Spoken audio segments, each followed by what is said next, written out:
I broke my back. What do you mean by that? My back is broken. What do you mean, calm it down? It's a fight. Referees telling two fighters who want to fight to calm it down? He should calm down.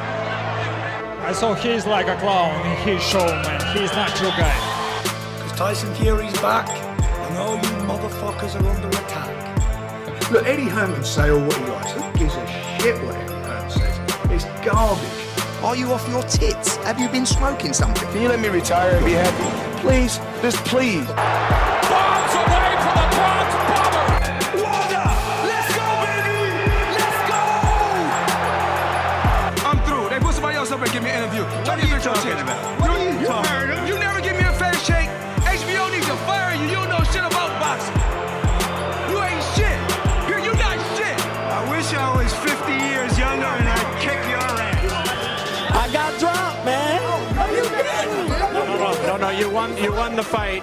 OMG, I am so excited. Any of you radio personalities think you want smoke? Call me Mr. Chimney. I want smoke. Yes. What is up, MCR family? Another daily edition of the show live on YouTube, obviously podcast form, iTunes, Spotify, radio, etc. I am Matt, the hipster hunter, and of course, joined as usual by the one and only, the lovely, we haven't seen each other in a couple days, Mr. Robbie Hearn, second cousin, twice removed of Sir Eddie. Rob, how you doing, man? Yeah, I'm doing good. Good to be back. You know, I'm feeling the pinch. Have to do a little bit of extra work because this shit don't pay anything. So, but glad to be back. Little bits and pieces to discuss, and everybody hit that thumbs up, share the show if you can, and tell people, click that notifications bell. Let's get plenty of eyeballs watching. You know, we'll get there. And call in 323-870-4051. Press 1 to get in the queue. International call is Skype Mix Combat Radio. We're going to be talking, obviously, the Ryan Garcia-Golden Boy deal, breaking down the Canelo-Kovalev press conference, the Wilder Ortiz 2 update, so to speak. I don't know if we can really call it update, but it kind of is an update because all signs point to it being Fox pay-per-view and it being announced on the Spence Porter card, so we're going to address that. Plus just a litany of other topics and the reoccurring, it's now reoccurring because we're doing it twice now in a row, Petty King of the Day segment. Yes, I am so glad I thought of this off the top of my head. And also shout out to, I think it was Banana Rama, longtime listener and supporter of the show, you know, because I called it King Petty, and they're like, no, call it Petty King. I'm like, that does sound better in my head, Petty King. So Petty King of the Day, Oscar or Kovalev. We're going to talk about that one. And also a lot of DAZN news. Joe McCalskey coming out and talking about their purses now drastically changing and going back to the market standard. Plus their now new deal with Xfinity and Comcast. I'm going to try to break it down as best as I can because, I don't have Xfinity and Comcast. So I don't have these things, so I will do my best with the research I've done on these services to describe what these deals are. If anyone does have Xfinity and or Comcast or whatever it may be, call in, of course, because I will always like to hear somebody that is a consumer and customer of these products and what they think about the news. But Rob, let's just jump into the news. And first, we're going to go with the second part of our headline and then go into the Ryan Garcia and then the Canelo Kovalev, all of the Golden Boy news, so to speak, as one. So first up, let's talk about Deontay Wilder and Luis Ortiz, Rob. Per Mike Coppinger, and this was also through other sources or other sites, I should say. Deontay Wilder was on the Boxing Voice and talked about this as well. But first, Deontay Wilder tells The Athletic that he hasn't been informed if the pay-per-view bout with Luis Ortiz will be distributed by Fox or Showtime. However, all indications are that the heavyweight title tilt rematch, November 23rd in Vegas, will be a Fox pay-per-view with an announcement on the Spence Porter telecast. Coppinger adds, Deontay Wilder said it doesn't matter to him which network will carry the fight since he's fought on both. Showtime, which has invested heavily in Wilder, hopes to distribute the Ortiz bout. Wilder said he wants the biggest awareness possible. That's Fox unless CBS steps up. And again, Wilder speaking, did do an interview with the Boxing Voice. I was going to play some clips, but I'll be honest, the audio quality isn't that great, so I'm just not going to play the clips. You guys can go check out the show if you want. But Wilder was basically said to the effect that, hey, look, I'm going to do me. I'm going to do what's best for me and my business. And if that's Fox, it's Fox. If it's Showtime, it's Showtime. I know they're battling out, the quote, battling it out. And he actually liked that that's happening. He feels valued that there's this sort of inner network battle between PBC networks for him. And he did sort of confirm that the Spence Porter fight and telecast was where they're going to announce the Wilder Ortiz 2 fight, which makes sense. I mean, it's probably going to be the biggest PBC card in the next week or so. So why not have it be on that, right? October is not really the deepest month for PBC, and plus you're just running out of time to announce the fight. You have to announce it soon. I'm shocked they haven't announced it already, but I think at this point, why not push it back for another week and announce it on the Spence Porter telecast? Rob, your thoughts on the updated information and just, again, more sourcing of this news or in this sort of rumor, so to speak, of Wilder Ortiz 2 being a Fox pay-per-view and what that could mean.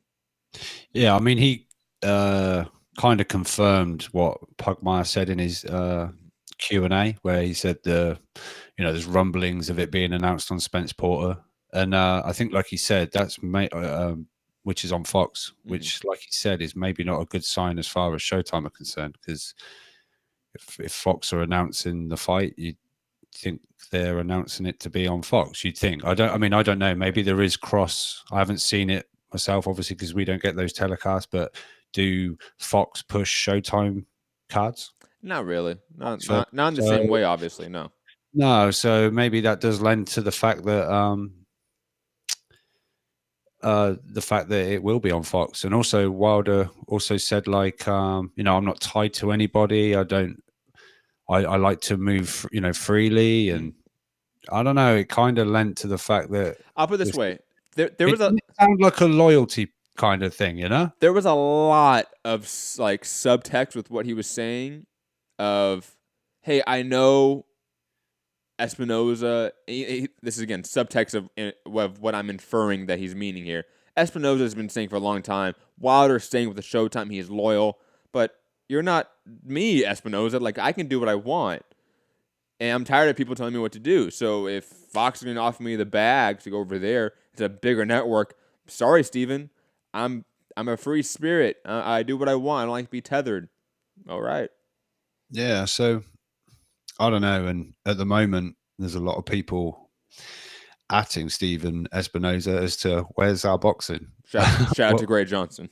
Yeah, and other people. Like, has there been any Showtime fights announced today? Let's ask at Steven Espinoza. So I'm imagining the mute button might be quite hot right now on. And combining with this, the Brian Castano Wale Armatosa fight, which was supposed to be the co-main event to the Erickson Lubin Terrell Gachet card, which is allegedly on Showtime, right? That October 26th date was the date they were working on for that fight with Lubin.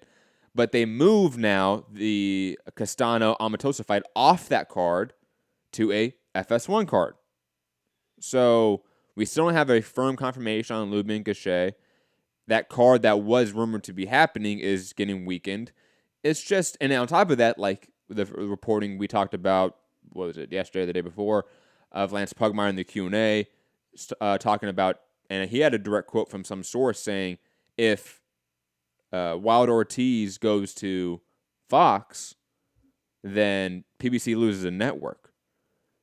And again, days after that, or even a day after that, we have Wilder doing a little tiny media tour, it seems, talking about the fight and not being on Showtime. We have a rumored Showtime fight getting pushed to Fox. I'm not, maybe all these dots are not correlated, but they do seem to be correlated. And it doesn't look good for the PBC Showtime relationship in some way, which is weird because, again, that was such a strong relationship at one point, and it was, on top of that, probably the best tandem of a promoter, pseudo-promoter of PBC and a network of the last couple years. Top rank ESPN right behind it. Match from DAZN wasn't around, a year or so ago. So it's just weird how quick the things have changed in the span of a year. I'll say that. Yeah, I really don't know how it's going to go. It sounds, it does sound like it's going to be Wilder Ortiz 2 on Fox to me. That seems to be, where it's heading. And I don't know. Was that is it an empty threat from Showtime that if Wilder goes, you're looking for a new network because that's us done, or was that kind of part of the trying to get Wilder on Showtime? What do you think it is? I don't know. I don't think it's an empty threat, to be honest. No, probably not. I mean, you brought up. I heard you bringing up about Bellator. Could maybe end up over on Showtime. I don't know how that works because I know DAZN have got a X amount of years deal with Bellator. Does that mean? Well, remember, Bellator has a digital rights deal with DAZN. They still have their fights are still on TV. Oh right, okay. I didn't yeah. Okay. Remember, so they're streamed and they're on. Yes. Like a normal now TV. There are some cards that are exclusive DAZN cards, and there are some that would be exclusive Paramount Network. Yeah. But Paramount Network was Spike TV back in the day. I don't know if you remember what Spike TV was or heard about that. That was what Cops was on back in the day. I've heard of it. All right. They had like Mansers and like really weird dude shows. When Nazis do the funniest things, or Fear Factor. Yeah, stuff like that. 100 Ways to Die. It's weird shows like that. But Shark Attack. Yeah, weird shit. But they've tried to rebrand. It hasn't really worked in my opinion. It's now Paramount Network. It's supposed to be more of a movie channel that has Bellator attached to it. Odd. And the Viacom CBS merger does seem to be like it's progressing. And Showtime, on top of that, has been reinvesting into MMA. They've obviously brought on Brendan Schaub in a large capacity to do both boxing and MMA content for them. And they've also brought in Luke Thomas, who's one of the best reporters in MMA. So I do see the movement of these plates shifting, so to speak. I do see this happening. I do see in 2 years, a year, we have a Showtime departure from boxing content and more of an MMA content base. And that, honestly, I think it was Ficinato's Evan, right? I think it was Evan. He put out, I want to say it was one of his podcasts, but he also put out like a Twitter thread about it, about how Bellator is actually, technically speaking, a more valuable company than PBC.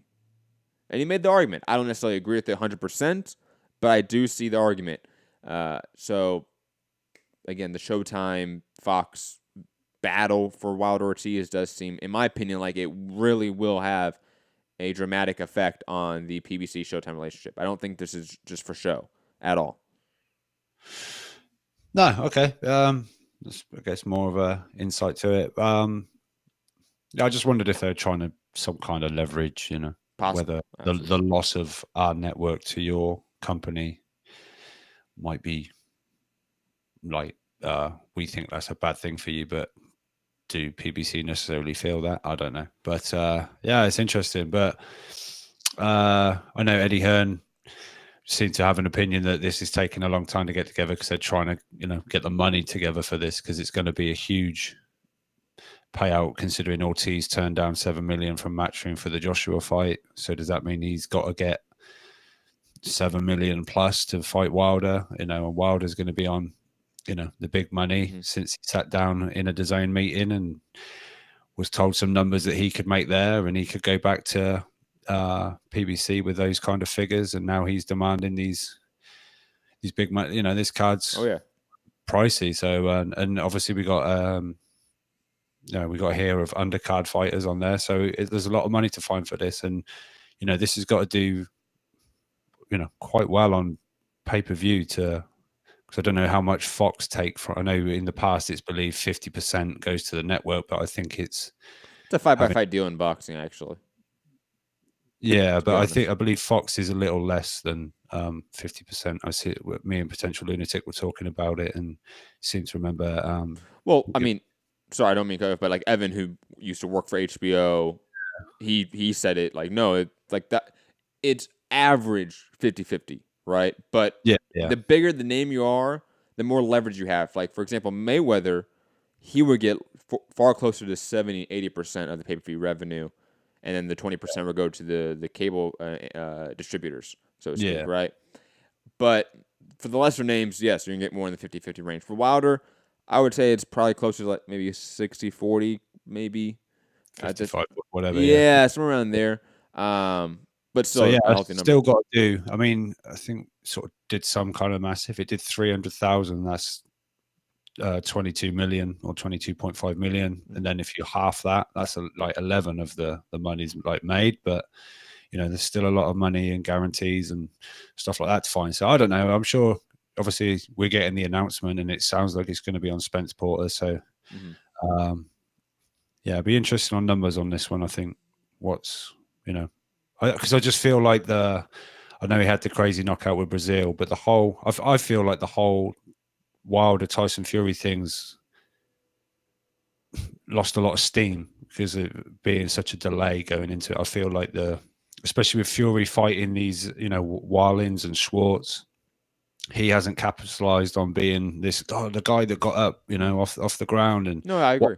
What a performance! And like it's kind of like the wind's gone out of the sails. I'm sure when they start talking to each other again on the TV, everyone's going to get hyped and they'll show clips of everything, and it'll all pick back up again. But just at the moment, it just feels like, I don't know. It's kind of like just the wave that created. No, you're absolutely right.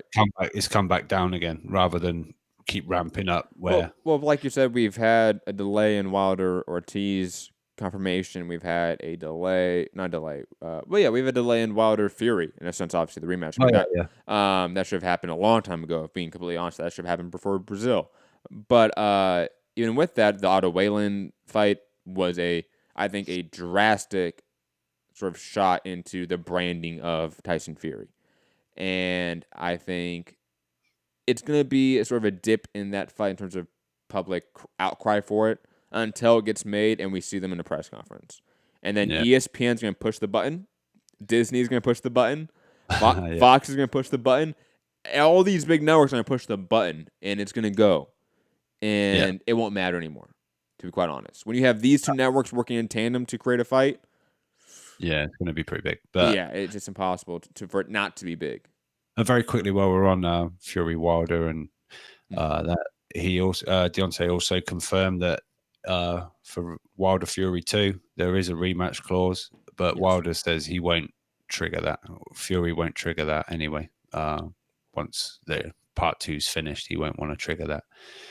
You know, he's apparently going to split that eye back open. It doesn't matter what he does, he's going to do that. You know, obviously just saying what he's saying, but yeah, so that's just confirmation as well on the part 3 of that potential trilogy, I suppose. So yeah, a few things sort of confirmed what came out of that Q&A from Pugmire. So yeah, I guess watch this space. Was it next weekend?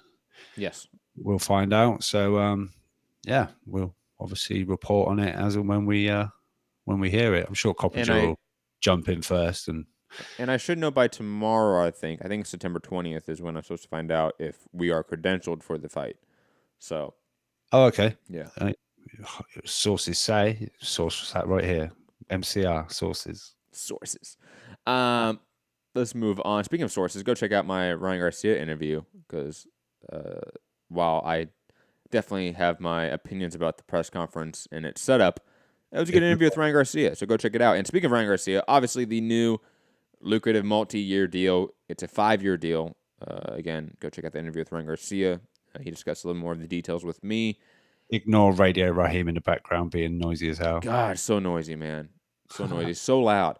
I'm like, damn, Matt's mic's picking up Radio Raheem's interview with Bernard Hopkins. And the funny part was, right, like, if you think about it, it only picked up, like, the left side of the interview. Yeah. I mean, of, like, the room, so to speak. Like, I forget who was to the right. I think it was, like, was it Nino Boxing or Fino Boxing, right? I forget who she is, right? I forget what outlet. Is it Fino or Nino? Is it Nino? Fino. Is it Fino? Fino, yeah. Yeah, are we sure about this? Anyways, yeah. They're awesome too. But I think they were to the right of me, and like I didn't get any of that audio. Like it didn't pick up at all. I don't know what's up with my mic. And to be honest, Anthony Walker, if you're listening to the show, I'm pretty sure you lost my other mic. So I'm coming at you, buddy, because I couldn't find my other mic for this trip. So screw you. But digressing from it all, Ryan Garcia signing this new multi-year deal, 5-year deal with Golden Boy, right after we had the very public drama and beef between Ryan Garcia, Eric Gomez, and Oscar De La Hoya. Rob, let me get your thoughts on this before I jump in and give mine, because I haven't really talked to you about this story yet. Even like in our in our personal chat, like text messaging and shit. Like we haven't talked about this news story, so I don't know what your opinions are. So, what are your opinions about Ryan Garcia all of a sudden turning around and signing this massive 5-year deal with Golden Boy? I want to say congratulations, Ryan Garcia. You played everybody. You've done it. You got what you wanted. I think with a little help of Canelo retweets, I think might have pressured Oscar's hand a little bit. Interestingly, Oscar's out there telling Bob Arum to stay away, and we'll get we'll get to no, that. just saying, you go worry about Crawford. Don't worry about this side of things. Well, Oscar, I think deep down you're worried about your side of the fence as well. So, obviously he's got the Duno fight on the co-main event, which has left me a little bit like, it's the co-main. But you know what's funny is that he's been saying it's the co-main. Have you noticed this? Ryan has been saying it's the co-main. Oscar hasn't. Yeah, or DAZN or anyone. I'm not saying it's not the co-main. Like Ryan's out there saying over and over again it's the co-main, but Oscar's on stage at the press conference saying, and we have the Ryan Garcia Duno fight. It's gonna be a great fight on the undercard, and it doesn't say co-main event. If it's the co-main event, you would sell it as the co-headline. Yeah, I see more problems on the horizon. Oh, absolutely. I wish we knew a bit more detail about this. How did Ryan word it? The biggest deal in boxing history for prospects. I don't know what that means. Was he gone from 50 grand to 100 grand a fight or so?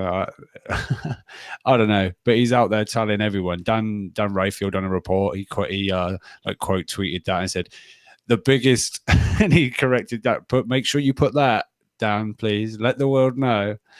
I mean, look, fair play to him. He's kicked and screamed and used every little piece that came out to his advantage, and he's got what he wanted. But I mean, I don't even think he's that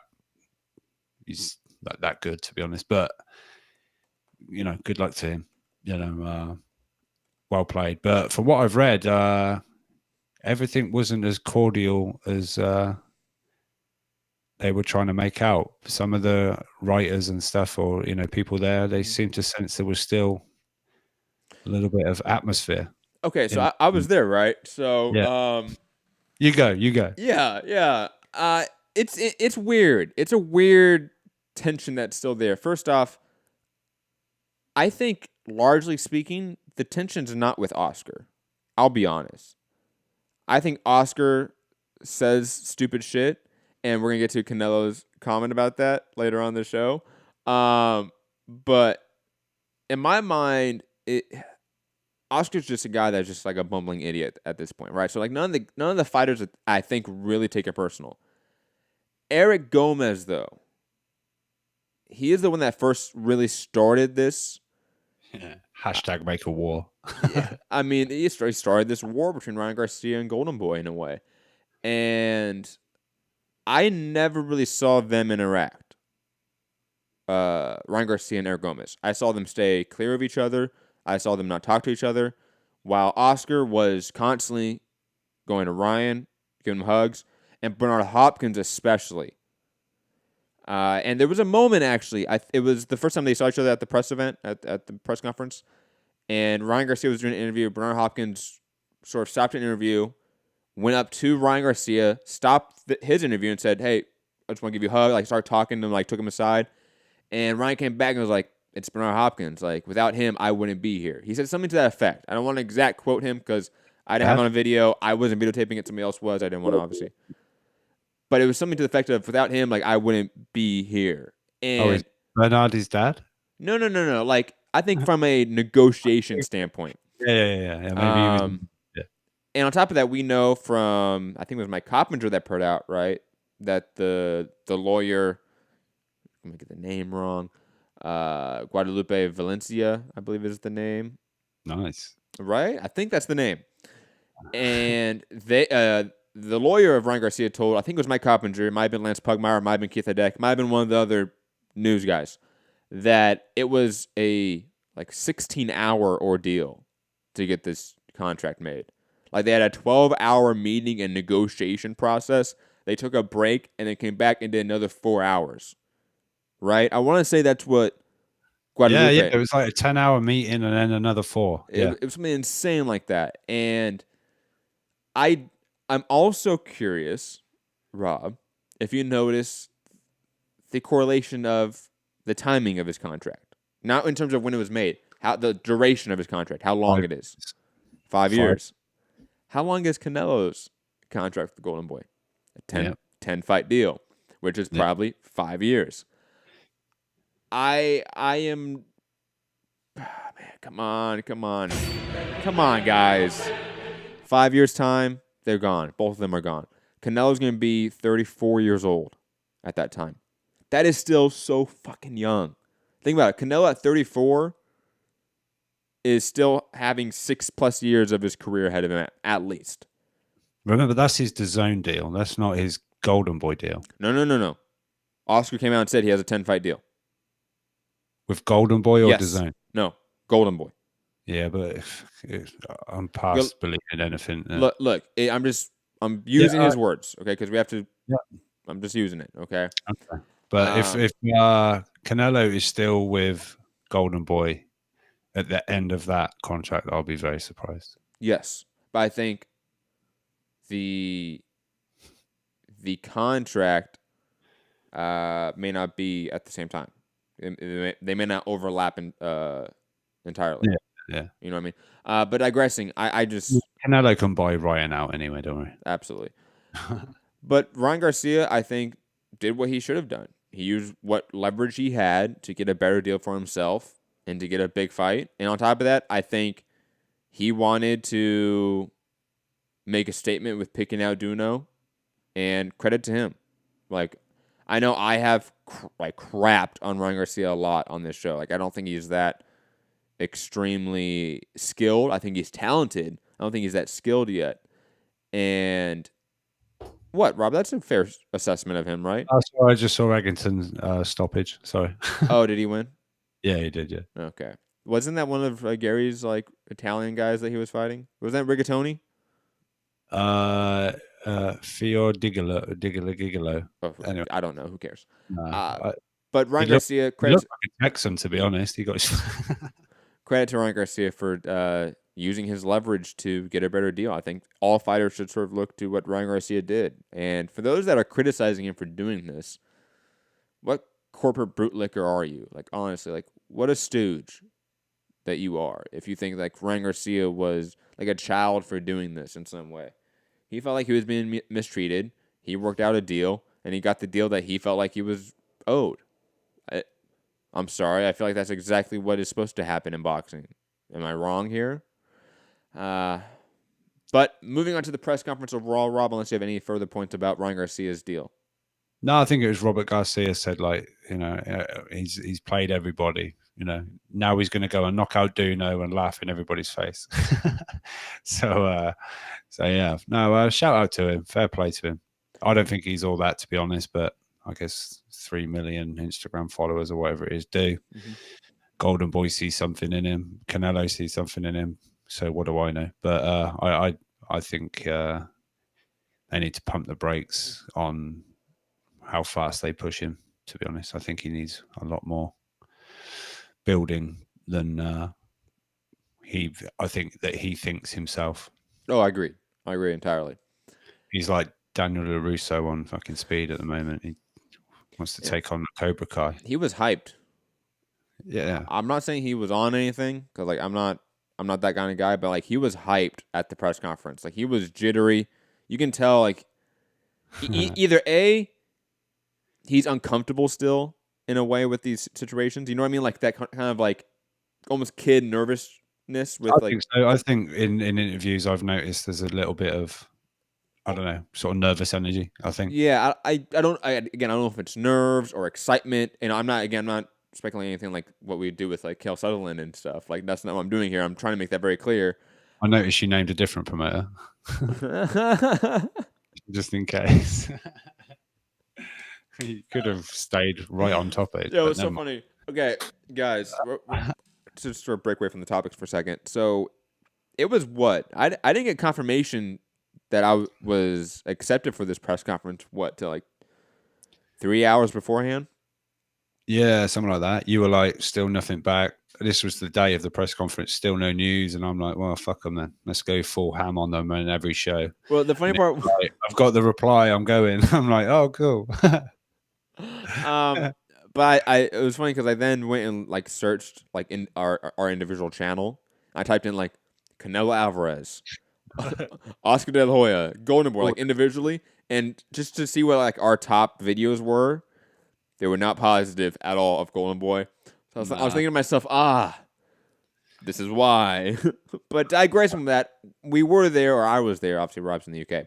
I was in spirit. You were there in spirit, obviously. You were texting me. Oh, dude, what time did it fucking start? Oh, it was late. It started very late. I didn't get home till like 8 p.m. And I left my house at noon.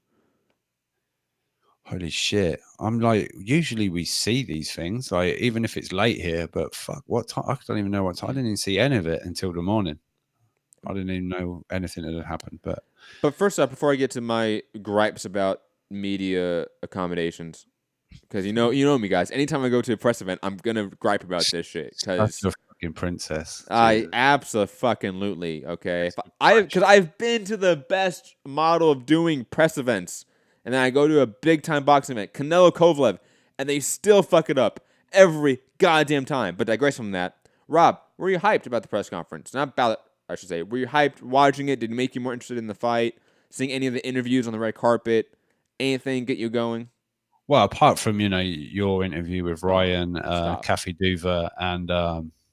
Shout out to Kathy, by the way. She is so nice. Yeah, she is, but she does give fuck all away. You might as well have asked the wall the questions because you got. I know she said, Bob might not be accurate in what he's saying, but she don't give nothing away, right? No, nothing in detail. No. And Buddy McGirt, did he actually touch your fist? Did he make you make a fist? Pause. No, we shook hands. No, we shook hands. No, he said like make a fist. Oh yeah, no, he definitely made me make a fist. Yeah. Yeah, and I was like, okay. What are you gonna do to me right now? Like this is weird. Let me just get out the Derek Chisel sponsored Vaseline, and but no. Other than those three, I thought all the interviews were really good. No, I'm joking. Yours were good, but no, I haven't. I'll be honest. I haven't sit and watched it like the whole chit chat about it when they're up on stage. All I've seen is the face off. Oh, and Kovalev coming over for a selfie. And everyone's saying, "Oh, this is shit. This doesn't sell anything." It's like, fuck off. They're friends, you dick. Well, first off, one's Mexican, one's Russision. Yeah. The idea of them getting up there and like pulling a promo out of their ass and like being like, I don't know, Macho Man Randy Savage up there, like that's not gonna happen, guys. Like, what are you talking about? This is not the dynamic that would get you that. It's not that at all. This is clearly a fight that has a lot of sporting credibility attached to it. Not really the circus show atmosphere attached to it. Like some other big time fights, which sometimes need it. Yeah, like KSI Logan Paul. Well, that's 100% circus show and 0% credibility, right? I'm joking. But yeah, there was a photo knocking around, looked like them both in the gym together when Canelo looks really young. Kovalev's got hair. So it wasn't my interview, but again, it was the red carpet, so I'm hearing everyone else's interview, which sucks because you then go, shit, everyone's asking either some form of my question or my question exactly. Oh shit, the person right before me asked all my questions. Fuck. But Kovalev talked about his time training with Triple G and Canelo because that time was around the same time. So he didn't say this outright, but again, I think that's partially due to his sort of broken English. But I think that picture of, let's say, the Triple G with Canelo way back in the day, right? And Kovalev and Canelo is the same time. It's the same time frame. Okay, for those that want to know. And Kovalev was like, look, Triple G was the hardest hitter when we were all training together. He's like, Triple G hits harder than me. Guaranteed. I'm not going to be able to knock out Canelo. And he said that out loud. Kovalev did. And I was like, huh. And I'm literally interviewing Buddy McGirt as that's happening, right? And Buddy's going on and on about how, like, it's going to be boxing. We have to box him. We have to box him. I'm thinking, oh, my God, this is going to be like this might be a slow chess match. I don't know if I want that. But digressing from that point. Just what you want. When part of the sale of this fight is the power versus the smaller guy. And the big guy's going like, oh, I can't knock him out. No, he's got a good chin. Yeah, he fought Triple G. He has way more power than me. Yeah, don't say that on the mic on the stage, at least. Fuck. But Rob, I sort of want to touch on that. How big is this fight really? You know, obviously it's Canelo, so there's a level of base, bigness that it is, right? There's a base level of how big this fight is just because it's purely Canelo, right? But what did say Canelo Smith do? What was that, like 600,000 or 400,000 buys, something like that? Canelo. Smith? I don't know, not 400. It was three something. I want to say it was three something, maybe high twos, maybe high two. Khan was high fours, like 480. I want to say, but again, that was the old paradigm of pay-per-views. Yeah, so Canelo to a point is, whatever the attraction. Obviously, the B side is the other part of the attraction, which then kicks you out like the Triple G, then kicks you over into like, the million or something like that. So to me, I've sat and listened to debate about this, which is the bigger fight. For me, it's still Triple G. Which debate? Like who were you listening to? I'm curious. Name redacted. Yeah, you fucking traitor. I always listen. Got to keep informed, haven't you? Get all the facts. I do. Shut the fuck up. Yeah, Don't do this. I'm still gonna make jokes though. And for me, it's still Triple G. The trilogy is that's still the bigger fight. I feel like it's obvious that that's the bigger fight. Yeah, 100%. First off, Triple G was always the bigger commodity at HBO when him and Kovalev were the main guys, right? Yeah. On top of that, he's always done better pay-per-view numbers as the A side when Kovalev was the B side. Think about that. Like Triple G versus Jacobs and Lemieux did the same numbers when he was the A side against those guys. Both guys not known at all, not pay-per-view draws at all. When Kovalev was fighting Andre Ward and Kovalev was the B side. Kovalev has never been a draw. On top of that, his ESPN numbers have not been the greatest. So I don't understand this concept that this is some mega fight. And that's why I kind of want to bring up this topic, because it's obvious that this fight is a lot of money. Kovalev is asking for a lot of money. He got a lot of money. Canelo's a lot of money because it's a Canelo fight. And this feels like it is maybe even... this might not even do the numbers that Canelo Jacobs did. And that might be shocking. I don't know. I honestly, I think it might, but to me, that doesn't make it a bigger fight than, like we said, the Golovkin. I think that is the biggest fight that can be made for Canelo right now. Still, numbers wise. No, not agreed. They necessarily find that out, but history tells us they've done 1 million every time, or 1 million plus that they fought. The only other one that might be bigger.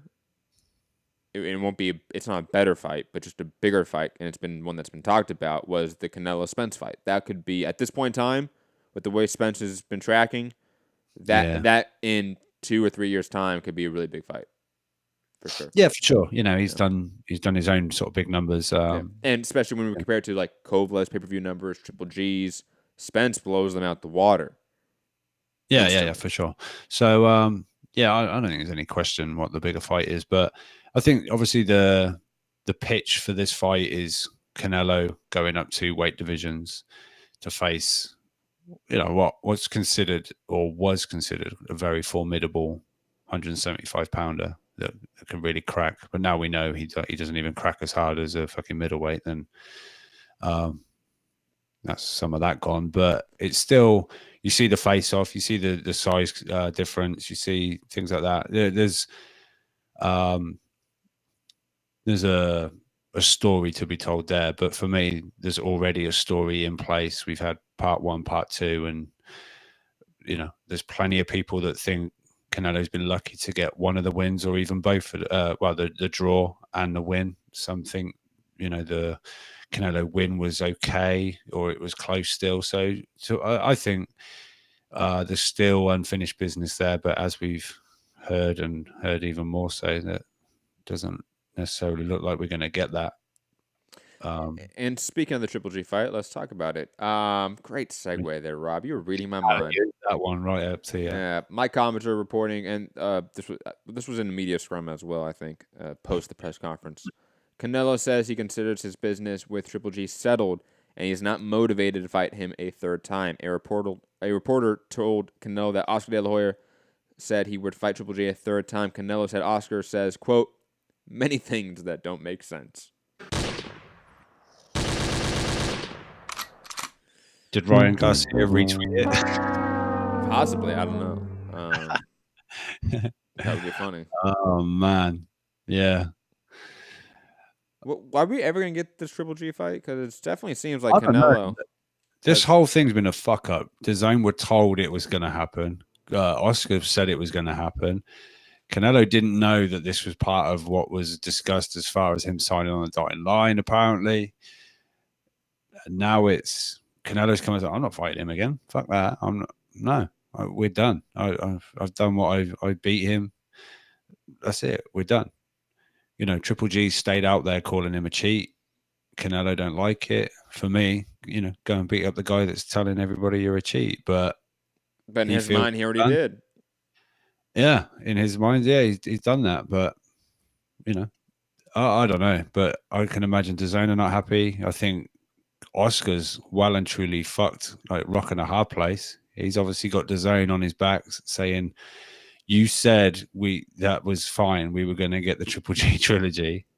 Canelo's going, why are you telling them that? I've told you I'm not fighting him again.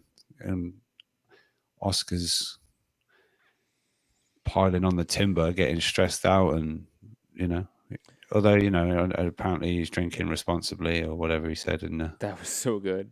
Hey, we're totally fine. Hey, Ryan Garcia's not bigger than Virgil Ortiz, and hey, I drink responsibly. That was the entire LA Times interview with him. What does that mean? He leaves the car keys with the bartender, or what does that mean? I don't fucking know. I don't know at this point in time. I think, look, I understand that there's a lot of hardcore fans that don't care for the Triple G trilogy fight. I get it. I think I understand. But big fights aren't about the hardcore fans. Exactly. And DAZN wants it. I think everyone wants it but Canelo. I think it's going to happen at some point just because the market's sort of pushing it. But I think maybe the holdup is that, look, we don't know this deal, and I'm purely speculating here. Because we heard that the Canelo $365 million deal was all guaranteed, and then was later reported, nope, it's incentive-based. I wonder how that incentive base is structured for Canelo. You know what I mean? Like, I wonder if he has worked out the numbers and gone, look, I might fight Triple G, and it might get you guys all these extra subscribers because it's a Triple G fight, but am I making what I should be making when you guys are making X and I'm only making Y? I don't know if he's done that math, and maybe that's the case, because that's my only thinking as to why he's really objecting this matchup, is that monetarily speaking, he's thinking, look, when I fought him on pay-per-view, I was making a lot. I was making X amount or whatever amount, right? And now I'm fighting him on DAZN. I'm only getting this amount. And if I get this amount of subscribers in, I'm going to make another amount, but that's still not going to equal my original amount on pay-per-view. This isn't flying here. I think that's the only reason that really makes sense as to why this fight is not on the table for Canelo. Because personal reasons makes no sense to me, to be quite honest. Canelo always seems like the most even keel guy. Like, you know what I mean? Like, does Canelo ever really look emotional? Not really. No. You know, so I don't know. I just don't see it being personal. I see it being money, because all we've been hearing with Canelo in the news cycle lately has been money issues with him and Golden Boy, him with the DAZN, him asking Golden Boy to open up the books, etc. I think that's all tied into the Triple G fight. And sort of like you said, was that promise in the contract and did he not know about it? If that's the case, he might not want to take it out of spite just for that reason alone. You know, maybe that's the personal reason. It's not really Triple G. It's, hey, I got kind of fucked around the contracts here. I don't like that. I'm not going to take the fight. What are you going to do? I'm Canelo. I'm the franchise champ. And the franchise champ. That's more rather than the deep one that I did to start with. Oh, my God. Anyways. Speaking of Canelo Alvarez still, Canelo Alvarez will invite Logan Paul to his camp for some training as the two look to use each other's audiences to co-promote their upcoming fights. DAZN exec Joe Markovsky confirms. Yay. Rob? No, I get why they're doing it. I get why they're doing it. They want... Canelo wants the kids, and Logan Paul wants the legitimacy of Canelo. Yeah. Well, they want Logan to tell the kids, stick around and watch this guy after. Yes. You know? Well, no, that's what DAZN wants. I'm talking about Canelo and Logan Paul. What would they want in this situation? Canelo obviously wants... Canelo probably wants nothing to do with it whatsoever, but... I think Canelo is savvy enough when it comes to business. Maybe, yeah. He's always seemed that way to me, at least, that he knows, that he tries to understand his business better. As a guy that started professional boxing at 16 years old, it seems like he is trying to learn this stuff later in his career. And obviously, Logan Paul is has a gigantic base of subscribers that are all predominantly young American fans. Canelo can tap into that. And like I said, Logan Paul is now training with Canelo Alvarez, the pound-for-pound best in the world right now. Of course, how legitimate is Logan Paul now that he's training with Canelo? Right? Probably more than training with let's go, champ. That probably helps a bit more. But and like I said, obviously for DAZN, it's more about, hey, just try to keep these young whippersnappers, these kids, around and watching actual boxing. Otherwise, this entire venture is pointless. Have you seen the potential plan of that as well? The Jake Paul wants to be on the Logan Paul undercard. Yeah, and he's like, oh, we can maybe talk about that. There's a few that, but Joe Markovsky said, well, maybe we look at getting you on a card like a month later. Stop. We're moving on. I'm just saying what the possibility is. I don't want to live in this hell world. I don't. I hate this. Just saying. Just keeping the fans informed. I know they want all the updates on this particular card. So okay, candidate for Petty King of the Week, Oscar De La Hoya, the reigning champ, pound for pound. Per Matt Coppinger, Oscar De La Hoya reiterated what he told Chris Mannix on DAZN, that he believes Bob Arum is fantasizing about signing Canelo Alvarez and that he should instead worry about Terrence Crawford. Oscar said Crawford could be kept out of the Hall of Fame due to a lack of opposition. Cue Eddie Hearn's Bob impression.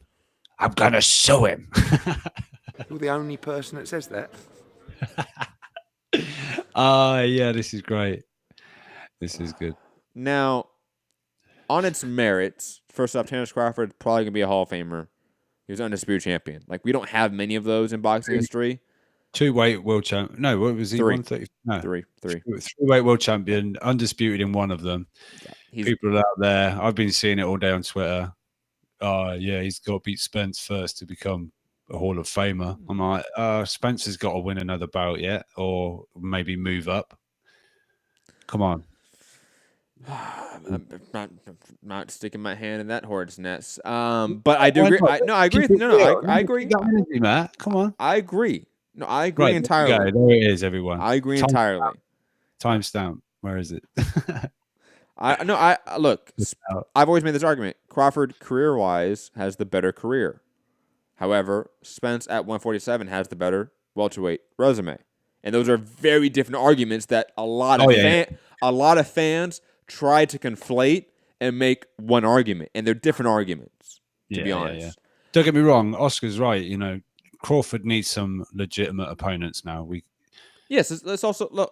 You're right. I think Oscar has a legitimate criticism here that is obviously being shrouded in pettiness, which we love. That's why he's in the candidate for petty king of the day. If you're going to drop bombs, do it in a petty way. So I think we're all in agreement. Terrence Crawford is probably a future Hall of Famer. That's really not the argument here. However, the lack of opposition is absolutely true. Yeah. He's fighting his mandatory, and I know we're going to have which is mandatory argument. No, it's mandatory, guys. I mean, he can't really unify, can he? Because it's just not as easy as that to make. So at some point, you've got to fight your Mandos, right? True, but if you can't fight in unification and your Mando sucks and is coming off a draw, don't fight your Mando. Fight a big name. Why in God's green earth did ESPN not give the bag to Kell Brook? Why? Or look, we have Luis Collazo fighting on ESPN, or he was supposed to fight on ESPN against Joseph Benavidez. No, not Jose Benavidez. Sorry, mixing up sports there. Shit out of here. But that fight was scrapped, obviously due to Benavidez getting into a car accident, something like that. I forget. No, it was drag racing. I forget exactly how that fight got scrapped. But Luis Collazo was supposed to fight on the card. I think he was supposed to fight Terrence Crawford back on the Amir Khan date, but they made the Amir Khan fight because that was supposed to be the bigger fight for Terrence Crawford. Collazo's there. Give him the bag. Give him a cool, high six figures for this fight. He'll be ecstatic for that, guys. And it's a legitimate welterweight fight. Not Kovalev. That's not a legitimate welterweight fight. A guy that had a draw with Ray Robertson is not a legitimate welterweight contender. He's just not. I'm sorry here, guys. So if it's not a Luis Collazo, if it's not Kell Brook, if it's not even, hell, this guy isn't on your side of the street, right? But he doesn't have a fight lined up. Sergey Lipinets. Get the ball rolling here, Bob.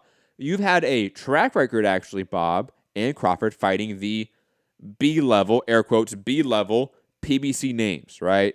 The Felix Diaz's of the world, right, Rob? Crawford has fought a lot of those Al Haymon names, actually, throughout his career. People don't realize it. So why not Sergey Lipinets? Have him fight Terrence Crawford. There are names out there that he could fight, that they could make, and they could send offers to, and they're not.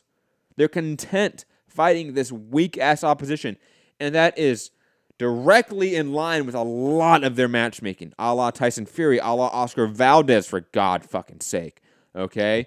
It is just, absurd here. And look, you know me, right, Rob? I'm one of the biggest Terrence Crawford stans you will ever meet. But I don't care to see him fight the Amir Khans and the Kovalev of the world. I don't care to see that. You're not the biggest stan if you're saying that. Probably true. Lord Jacobson fight Thurman. Maybe I would say Thurman coming off a loss doesn't really make a lot of sense. Danny Garcia doesn't have a fight lined up, right? He's coming off a huge knockout win against Adrian Granados. Fight him. Fuck it. Who cares? Make these offers. Otherwise, you're gonna keep getting this criticism. And on top of that, you're gonna keep getting these promoters like Oscar De Hoya making this point, even though they made it really poorly. Because it is true. There's truth to it. That this opposition for a lot of the top-ranked names have been trash. Not only this year, but for a while now. No, I agree. But yeah, you can't claim stan status by saying what you just said. Yeah, I don't know. I think, like you say, all we hear is Crawford, Errol, Crawford, Spence, Crawford, Spence. They've got to do this, they've got to do that. Well, why don't you're a champion as well. You send offers, or you open talks, or you make another fighter an offer, or I don't know. It seems like his career is kind of treading water right now, and he's not getting. I know I'm not saying he's old, but he's not getting any younger, and he's the prime years of his career that are just sort of going to waste a little bit. So I don't know. It's sad, But yeah, I'm not going to question his, in my mind, definite route into the Hall of Fame. And again, back to Oscar, telling Bob Arum to do this, that, and the other. I think Oscar, just keep your eye on your own situation right now, because you've got fighters getting lawyers, you've got fighters wanting to see the books, you've got fighters backing up their own fighters, forcing your hand, making bigger deals in the media, saying he says a lot of stupid shit, and people in glass houses, Oscar, shouldn't take coke. Another petty king candidate, allegedly. No, he actually went to rehab. No, he took coke. Yeah, fuck, we don't need to say allegedly. Like, settle in. Because it's factual. Like, he went to rehab for the shit. Another petty king candidate of the day, Sergey Kovalev, jabbing back at John David Jackson, saying, after 10 years, I finally got a real coach. Oh. Damn. I don't know that that's petty. That's just a good shot. And it's probably true a little Oscar, bit. Congratulations, you've retained your title. Although no, who did win it? Who did win last week's? Was it No, it was Cohen. It was Cohen for sure. Cohen, yeah. Not only did I say it was Cohen, but like overwhelmingly in the comment section. Yeah, I did on the comments. Everyone said Cohen, and I agree. Like that was amazing. But I will add. Well, let's add Canelo in the mix with the Oscar comment. I will say that. I forgot to sort of mention that, saying Oscar just says a lot of shit. I don't know. See, we got different opinions on petty. I just think that's a good line. That's just fine. But it is pettiness. Like the root cause of him saying that is pettiness. Pettiness might come off as whack or corny, or it might come off as, ooh, he was petty. Ooh, like it might come off as true, and like you know what I mean. Like there's a spectrum of pettiness. Levels, yeah. There's levels to the game. Degrees of pettiness, yeah. Categories. I'm probably Oscar. Yeah, Oscar probably has to get it. I mean, anytime promoters beef, I always think that's hilarious.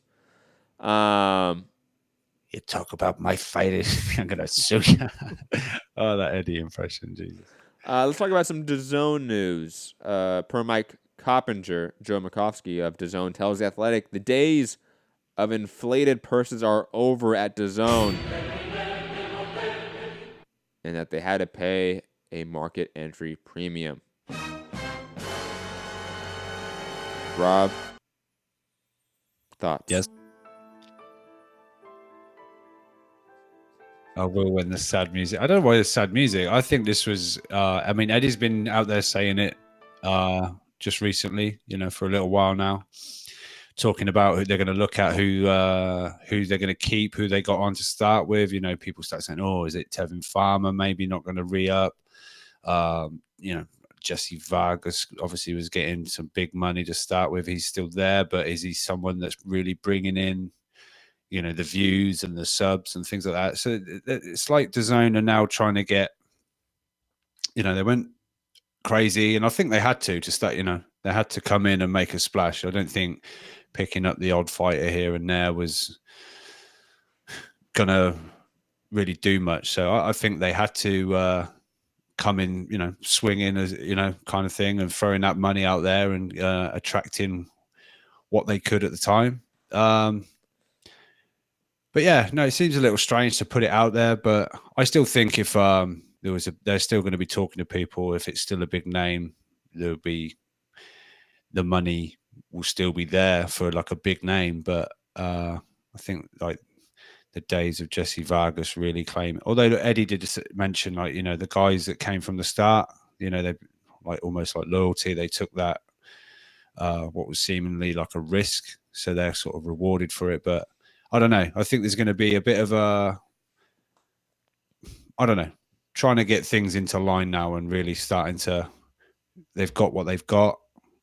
Obviously, they've got Canelo, so the likes of like a Charlo or something. If they want the big fight, they've got to come and fight him. So they've got like the A side, and I think they're trying to build some of the other purchases into A sides. But I don't know. But I think this was coming. I think they can't just be out here throwing $100 million contracts at everyone and, you know, paying massive amounts. So I don't know. I just felt this was coming, and like I say, Eddie had kind of alluded to this was maybe going to be starting up soon. So a year in virtually, you know, it's like, right, let's tighten the purse strings a little bit, you know, let's try and calm this market down again a little bit. Because I mean, they kind of came in and fucked it up. The market went crazy. They started throwing this money around, and then every other fighter's like, well, they're getting that over there.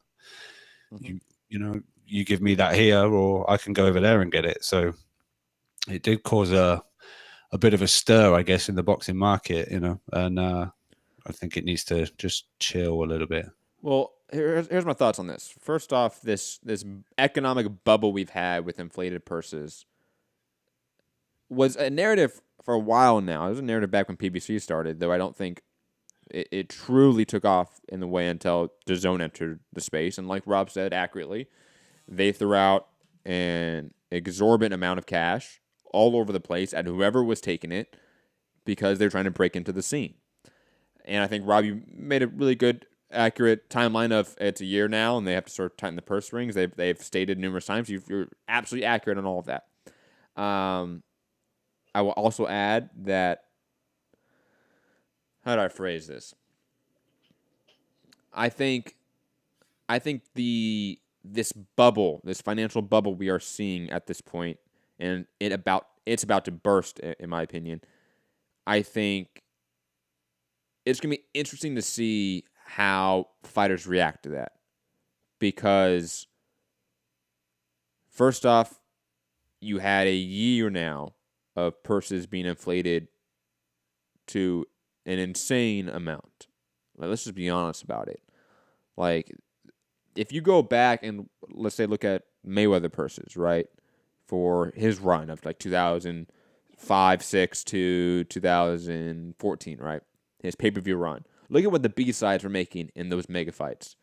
They're only making $2, $3, $4 million with the pay-per-view bonus on top of it, right? So, or even Canelo fights not too long ago, like Canelo Triple G fights. Like, look at the pay structure for those in terms of guarantees versus what they would probably get on the back end, right? It was like the entire model was drastically different, and I think it allowed for an elasticity in the market where if, let's say, a card bombed, you didn't the networks or promoters didn't overpay guarantees so much and therefore hurt the bottom lines, right? I think we're seeing that now. I think we're seeing the fact that this elasticity in the market in terms of how events can do and how some events could bomb and some can't is changing. Because when you have, let's say, a third fighter from the top, like for the DAZN card, for example, right, like Jesse Vargas making $1.3 million, when he's a third fight from the top, you're talking about a overhead sort of cost for that event, just in terms of fighter purses, that the market just a year ago never had. And this rapid transition was one no one really thought about. No one thought it through. DAZN was just thinking, we got to make a splash in the market. We're going to throw a ton of money out without really thinking about the consequences of the long-term market of boxing. And fighters that took those deals, like even a Fury for ESPN, right? Like the Versus, right? The guys that had DAZN offers, but then went to other networks to get other deals, a la Deontay Wilder. We are seeing the negative effects of those deals, in my opinion. We're seeing how they aren't really able to afford other things in other ways in terms of quality, whether it be card structure, card depth, opponents. It is apparent now.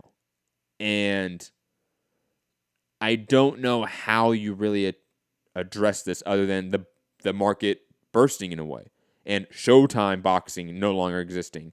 DAZN drastically restructuring what they consider vital to their company in the U.S. Their numbers came out for their apps, for their app revenue, right? Which wasn't a lot. I think it was like 9 point something million in the U.S. purely for app revenue, though. That doesn't include, like, if I go to DAZN on my desktop and subscribe, that's not counted in the revenue. So, beside that point, they've only made around, let's say, $10 million. Let's be generous there. Around $10 million in, was it the first quarter or first year? First half. First half of the year of 2019. I think it was 10 from the US, 9 point something from the US. Japan was like 7. Germany was let's just only talk about the US numbers right now. It's just because I don't remember all the other ones. But the US was the most, surprisingly, in terms of app revenue. I was actually shocked by that. And it was $10 million. So your entire revenue just from your app, that doesn't include anything else. I understand that. But your intake from a pure revenue, gross revenue standpoint, is only around $10 million from your app, and you're paying just guys like Triple G $15 million a pop to fight, and that's one time. You know, I don't know how DAZN is thinking long term. I really wanted to interview Joe Makovsky. I wasn't able to get him. He was all over the place yesterday. Because this news came out right before the press conference, so I wanted to get him. I wanted to understand this a little better, but unfortunately I didn't. Hopefully in the coming weeks or so with other press events, I will see him. I'll get a chance to talk about it. But long term, all networks now, how are they thinking in terms of structuring their budgets? Because it's clear DAZN is, in a concept, blowing theirs on boxing-related content that is way over market value. They're obviously adjusting that right now and trying to fix that. Showtime, I think, we've all speculated for a long time, they blew their budget with the Wilder Brazil fight. How are they going to accommodate going forward with that? Again, this bubble in the market is evident, it's apparent, and it is seemingly bursting before our eyes. Just pay attention to it. And then on top of that, pay attention to how fighters move accordingly. Because when all of a sudden they're not getting the same purses they were just a year ago, I am curious to see the rifts and tensions that creates between networks and fighters, promoters and fightworks. Even if it's, again, not on any sort of malicious intent, it's just the market changing, right? But fighters will react emotionally when all of a sudden their checks go from $2, $3, $4, $5, $8 million, $15 million guaranteed to, hey, you're back to $1 million maybe. You're back to $800,000. You're back to $500,000 with some back-end money. Fighters are going to change their opinions about some people in the industry quickly. And DAZN is going to have to adjust fast to that, in my opinion.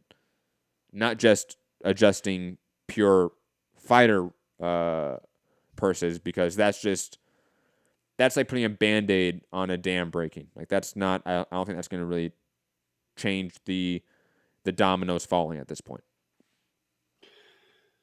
Yeah, no, it's definitely something to watch develop. It's like you say, this has a knock-on effect, like you say, across the whole market. It's not just about DAZN, tightening the strings and sort of getting sort of things in order and getting into a more structured sort of business. And how they're going to go about sort of things going forward. But this affects everybody else. They're all in the same market, so I don't know. DAZN have come in and kind of created the market, and now they're going to potentially bring it back down again. I don't know, just with their decision to not throw out this big money. Like I say, I think if the right person comes along, that big money's still going to be there. Just as far, if it's something that could be a subscriber driver, because let's be honest, that's pretty much all that DAZN are after is subscribers. You know, not necessarily. I don't think it matters how many people necessarily watch a Canelo fight at the time. You know, whether they watch it the day later. At the time, no, but it may depend for Canelo's purse. Absolutely. Yeah, maybe. But I just mean, as long as people are subscribing and watching it in their opinion, whenever, it doesn't, you know, it's a subscription based product that they want people to subscribe. So if the right person's out there, I think they'll still, you know, pay them handsomely. But I think like that things have just got to settle down. And like I say, Eddie's been saying the market at some point will settle down again. But at the moment, the market's gone crazy. But it's going to have to calm back down at some point. And like I say, he kept saying there's these pound for pound fighters that are interested in making the move. But we've got to look at what we've got. You know, I've got to have dates for these people. You know, I've only got so many dates. So obviously Tevin Farmer's looking to maybe re-up with DAZN. There's you know, all different people that came on early. You know, they've got to see, do we want to keep these? Do they do numbers? Do they do, you know, and really take a look at the analytics that they've got and make some judgments. Views matter. I know you tried to say views don't matter at the first part of that statement, but views do matter. Views 100% do matter. Yeah. As far as like judging, like money goes, Netflix cancels shows purely due to viewership. We don't know that viewership because that's all internal metrics, right? But they 100% do that. They just cancel like 12 shows or something like that, or 12 different. I guess what I meant as far as revenue-wise, they're thinking we need subscribers. We need as many people to subscribe. But how you gauge who is going to get you subscribers is based off of who gets you more views. Yeah. Fair enough. MC Treasure in the chat. Yeah, it was MC Treasure saying DAZN's aggressive model has actually worked strategically. The competitors have been forced to pay more, and some have had to check out of the game as they can't compete. I don't really agree with that point, to be honest. I think it has worked to the effect that they've gotten some names. You know, they've gotten some of the market share, so to speak, in the sporting landscape in the U.S., but a very small imprint of it. If you look at the grand scheme of U.S. sports, they have a very small imprint on it. If you're looking at boxing, I would say they also have a relatively, not small imprint, but they don't have a majority imprint, clearly, I would say. Especially if you're, again, talking about the U.S., I would say Fox and PBC are still going strong. ESPN, while they've had a struggling year in terms of numbers, they are still putting out a lot of content. I don't think DAZN is really able to poach any of the ESPN names except for Jesse Vargas. And so again, strategically, if you're just thinking, oh, they made the competitors pay more, I don't know if that really is so successful, because again, long term, that's creating a market bubble, and that's going to have drastic negative effects long term. And they had some competitors check out the game. They've maybe had one, and that's still a maybe. God knows how Showtime adjusts. God knows if Showtime, if they go to MMA, if that doesn't bother them. So, and also MMA is still part of the market that DAZN is trying to attract as well with Bellator. So it's impossible to say right now that DAZN has strategically been successful or won in what they've set out to do. It's still far too early to say that. They've definitely done a lot of good things. I've stated that in the past.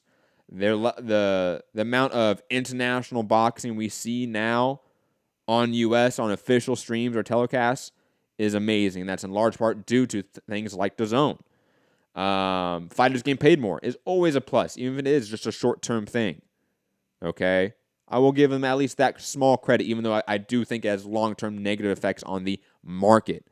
So until... What a time to be a fighter. What a time to be a fighter. Until they achieve the goals they set out to be, which was the Netflix of sports in the U.S., then no. Eradicate pay-per-view is dead. Tell that to the PBC fans. So it's impossible to say they have been strategically successful yet. Impossible. They have done some things well, some things not well. One thing they have done well, seemingly, and we'll address it right now and sort of try to move on as fast as possible because we've been talking for a while. We have callers. Call in 323-870-4051. Press 1 to get in the queue. International callers, Skype in Mixed Combat Radio. DAZN sets to launch on Comcast Xfinity X1 and Xfinity Flex. Now, I'm going to do my very best to explain what the hell these things mean. Because I know we have a large, if not majority percentage of our listeners on YouTube at least are from the UK. So like Comcast and Xfinity are things that you guys have no idea what it is. It's not a UK thing. On top of that, if you're in the US and you don't have Comcast Xfinity, you might not know what the hell this is either. Like me, so I had to do some research. Xfinity X1 is basically their all-around package. So you get internet, you get cable, you get their equivalent to the Roku or like Apple TV. Rob, are you listening to me? I feel like you need. Yeah. Okay. I'm talking to you right now. I hope you know that. I'm not talking to anyone else but you. And Xfinity Flex is the Roku stick, is the sort of the streaming aspect of Xfinity of Comcast Xfinity. So if you just want to have a streaming service with Xfinity, that's Xfinity Flex. So you don't have a cable box, for example, right? Xfinity X1 includes a cable box, but it's the all-around package. So that includes phone, Wi-Fi, includes everything in your house that would be of that nature. And to those users, DAZN is now, from my understanding, accessible. I want to make that clear distinction because you don't get DAZN. It's not like if you have Xfinity Flex, you automatically get a DAZN subscription. Because I think the Xfinity Flex is like $5 a month or something like that. It's something ridiculously cheap, to be quite honest. But the DAZN subscription, I think, is on top of that, to be quite honest. Similar if you were to have a Netflix app on your Xfinity Flex, you don't just automatically get a Netflix subscription on your Xfinity Flex. So all it is just a distribution of access for DAZN to Comcast's customers in a sense. Yeah. And good for them in a way, similar to like them getting on the Roku stick, right? We talked about that a month ago, right?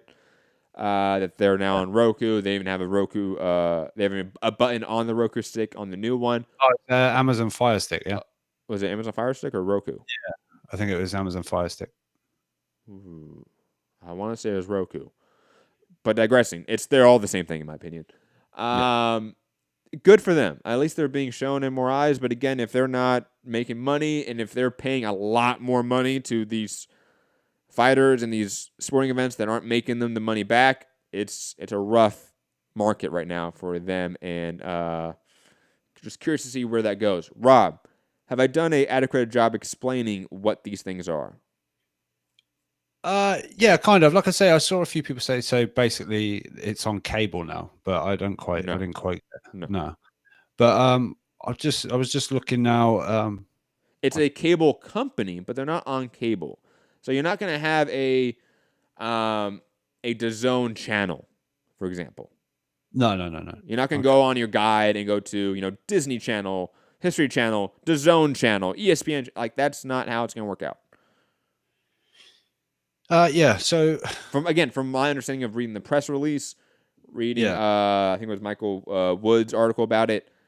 That's my understanding of it. Yeah. I was just trying to see if there was more info because from what I can see, not the phone side of it, but there's a number here of 22.4 million subscribers, but the phone side of it's like 9 point something million. But I think. Oh, you're talking about something else now. You're not talking about Xfinity. You're talking about their app numbers. No. You're talking about their app revenue on like the Google Play Store or like the iTunes Store. No. I'm asking about subscribers to Xfinity. You're looking at the wrong thing now. I'm talking about 9 million. If you're looking at the article from Michael Woods, they have estimated population covered by Xfinity from Comcast is over 100 million.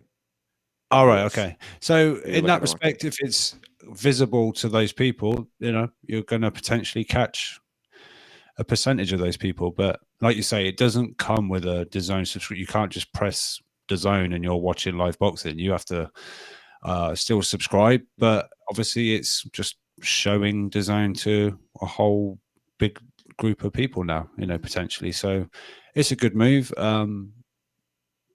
Yeah, I guess they will have the analytics and find out just where subscribers come from, and hopefully for DAZN, many Xfinity subscribers take advantage of it being right there. They just have to sign up. That's where you've got to get these people. But and then they go, oh, $20 a month. What the fuck is this? DAZN? What's DAZN? What's DAZN, Jimmy? What's DAZN? For $20 a month, man, Netflix is $7.99. What the fuck is this? Who's Jimmy? I don't know. The imaginary person that would be next to me on the couch watching Xfinity. How old is Jimmy? Why are you living with Jimmy? I'm in my 20s. I definitely have roommates. What are you talking about? All right, but Jimmy, really? Come on. Well, I don't know. James. God damn it. Rob. Rob. I imagine it's you. Is that better? I'm not living with you. Fuck that. But what was I going to say? I had a good point then.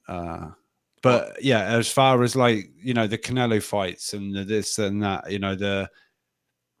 the what we said about big fights are about casuals. If casuals are coming in paying $20, whereas they would have paid 75 or 85 for a Canelo fight, it's in a whole, big group of people now that will see what's this DAZN, and okay, so maybe, but I think this is worth it. They obviously wouldn't join if it wasn't potentially worth it. So DAZN have maybe made a good move. Who knows? But I'm not saying the bad move. I'm just saying, yeah, it's not a guarantee of anything.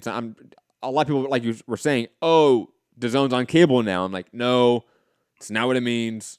That's just what I wanted to make clear, that this isn't it being on cable. I want to say something like, oh, it's basically available on cable now. But that's not true, because I'll put it this way, like I have cable, right? Like I have DirecTV. I can't go and access Netflix or Hulu off my cable. Right. That's impossible.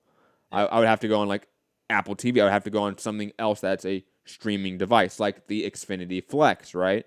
So in my mind, all this is access. Like you say, if you're an if you're an Xfinity, let me get the name right.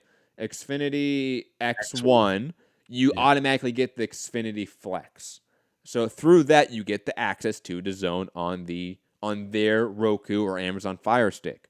And if you're just an Xfinity Flex subscriber, then of course you get access to it because it's a streaming device. But it's not on cable. Like again, on cable would mean something entirely different. Okay. But anyway, shout out to DAZN, yes. Whatever. Again, shout out to DAZN. Good move. More visual, well, because it's like, imagine if all of a sudden Netflix was on your Apple TV, Amazon, Roku, like all these devices which you can access it. That would hurt. That would hurt the business model. So you do need access first, and then you get the subscribers. Like it is a chicken before the egg sort of concept here. Last topic of the day, and then we're going to callers. So 323-870-4051. Press 1 to get in the queue. So I'm glad this actually, not glad, this is probably a weird way to phrase it. I think there's a value to this news coming out, 'cause I think a lot of people like me thought the AIBA was gone, that we thought somehow they wouldn't be involved as much as they are. But the AIBA is back at it, guys. Yes. Fuck that shit. Fuck boxing. Fuck boxing. And they've had a 6-0 professional boxer take on an amateur boxer in the Amateur World Championships. From America. The amateur was from America, right? Yes. Yeah, the poor kid. Poor guy. Oh man. So I don't want the sound on. It's that's not good. But anyways, and also there was a decision that was overturned because the Russian Federation demanded it. It's all just a giant clusterfuck over there at the Amateur World Championships. So shout out to the AIBA continuing to ruin fighters, ruin young people, ruin kids, honestly. It's just sad that they're allowed to continue to mold the next generation of boxing. Yeah, for sure. Like I say, on a sort of domestic front for UK boxing fans, big Fraser Clark. A lot of people will be familiar with him. He's been with Joshua in Sheffield at Team GB and things like that. Really nice guy. He's just, I don't know. He's there for everybody in the team, and he's just like a real leader amongst the squad. Just a really genuinely nice guy, and he beat the Russian. He won the first round, lost the second round, and I wouldn't say he absolutely destroyed the guy in the third round, but I think he won. I personally feel, and a lot of people feel, he handily won the third round. Had his hand raised, had the announcement.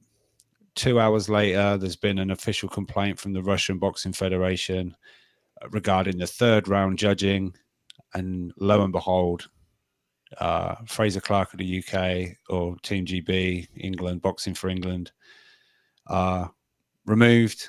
So he was guaranteed a medal at that point. He'd guarantee a bronze at that point, obviously going into the next round for the silver or the gold. And removed, and the Russian goes forward. Hopefully he's meeting the pro. If it's the same weight category. But yeah, I mean, look, Aiba obviously not involved with the Olympics. That's one saving grace, but they just need eradicating, full stop, from ever being in charge of anything, because no, it's just a joke. Fraser Clark, I don't want to come on here crying. He done the Instagram story. It's amazing. I don't want to come in like I'm crying, but the greatest moment of my career was taken away from me 2 hours later into the worst moment of my career. But let's get behind the other guys that are in the medal positions. I think there's 4 other guys or 3 other guys in medal positions right now. But he was sort of giving them, saying let's get behind them. But obviously I'm disappointed. But what can you do? It is what it is. And Michael Conlon, strangely enough, tweeted he was getting behind it all. Didn't he do something with the Olympics and had like a big issue with the AIBA? He screwed him over, and he gave the finger to the judges. And that's right. Yeah. Nick Eaton, that's why we're getting that rematch. So, but yeah, it's a real shame, because these decisions get made, whether they're via money changing hands, or you do this, I'll rub your back, this, that, I'll put it the other. this way. This is, other people's careers, It's surprisingly enough, though, at least the AIBA took at least 2 hours to make this decision, instead of Mauricio Suleiman, who saw the instant replay, heard everyone boo at him, and said, it's no contest. Yes, take the belt off that Mexican. Oh, shit. Damn it, sorry. I'm sorry, everyone in the UK. So very quickly on that rematch could be on the Monaco card.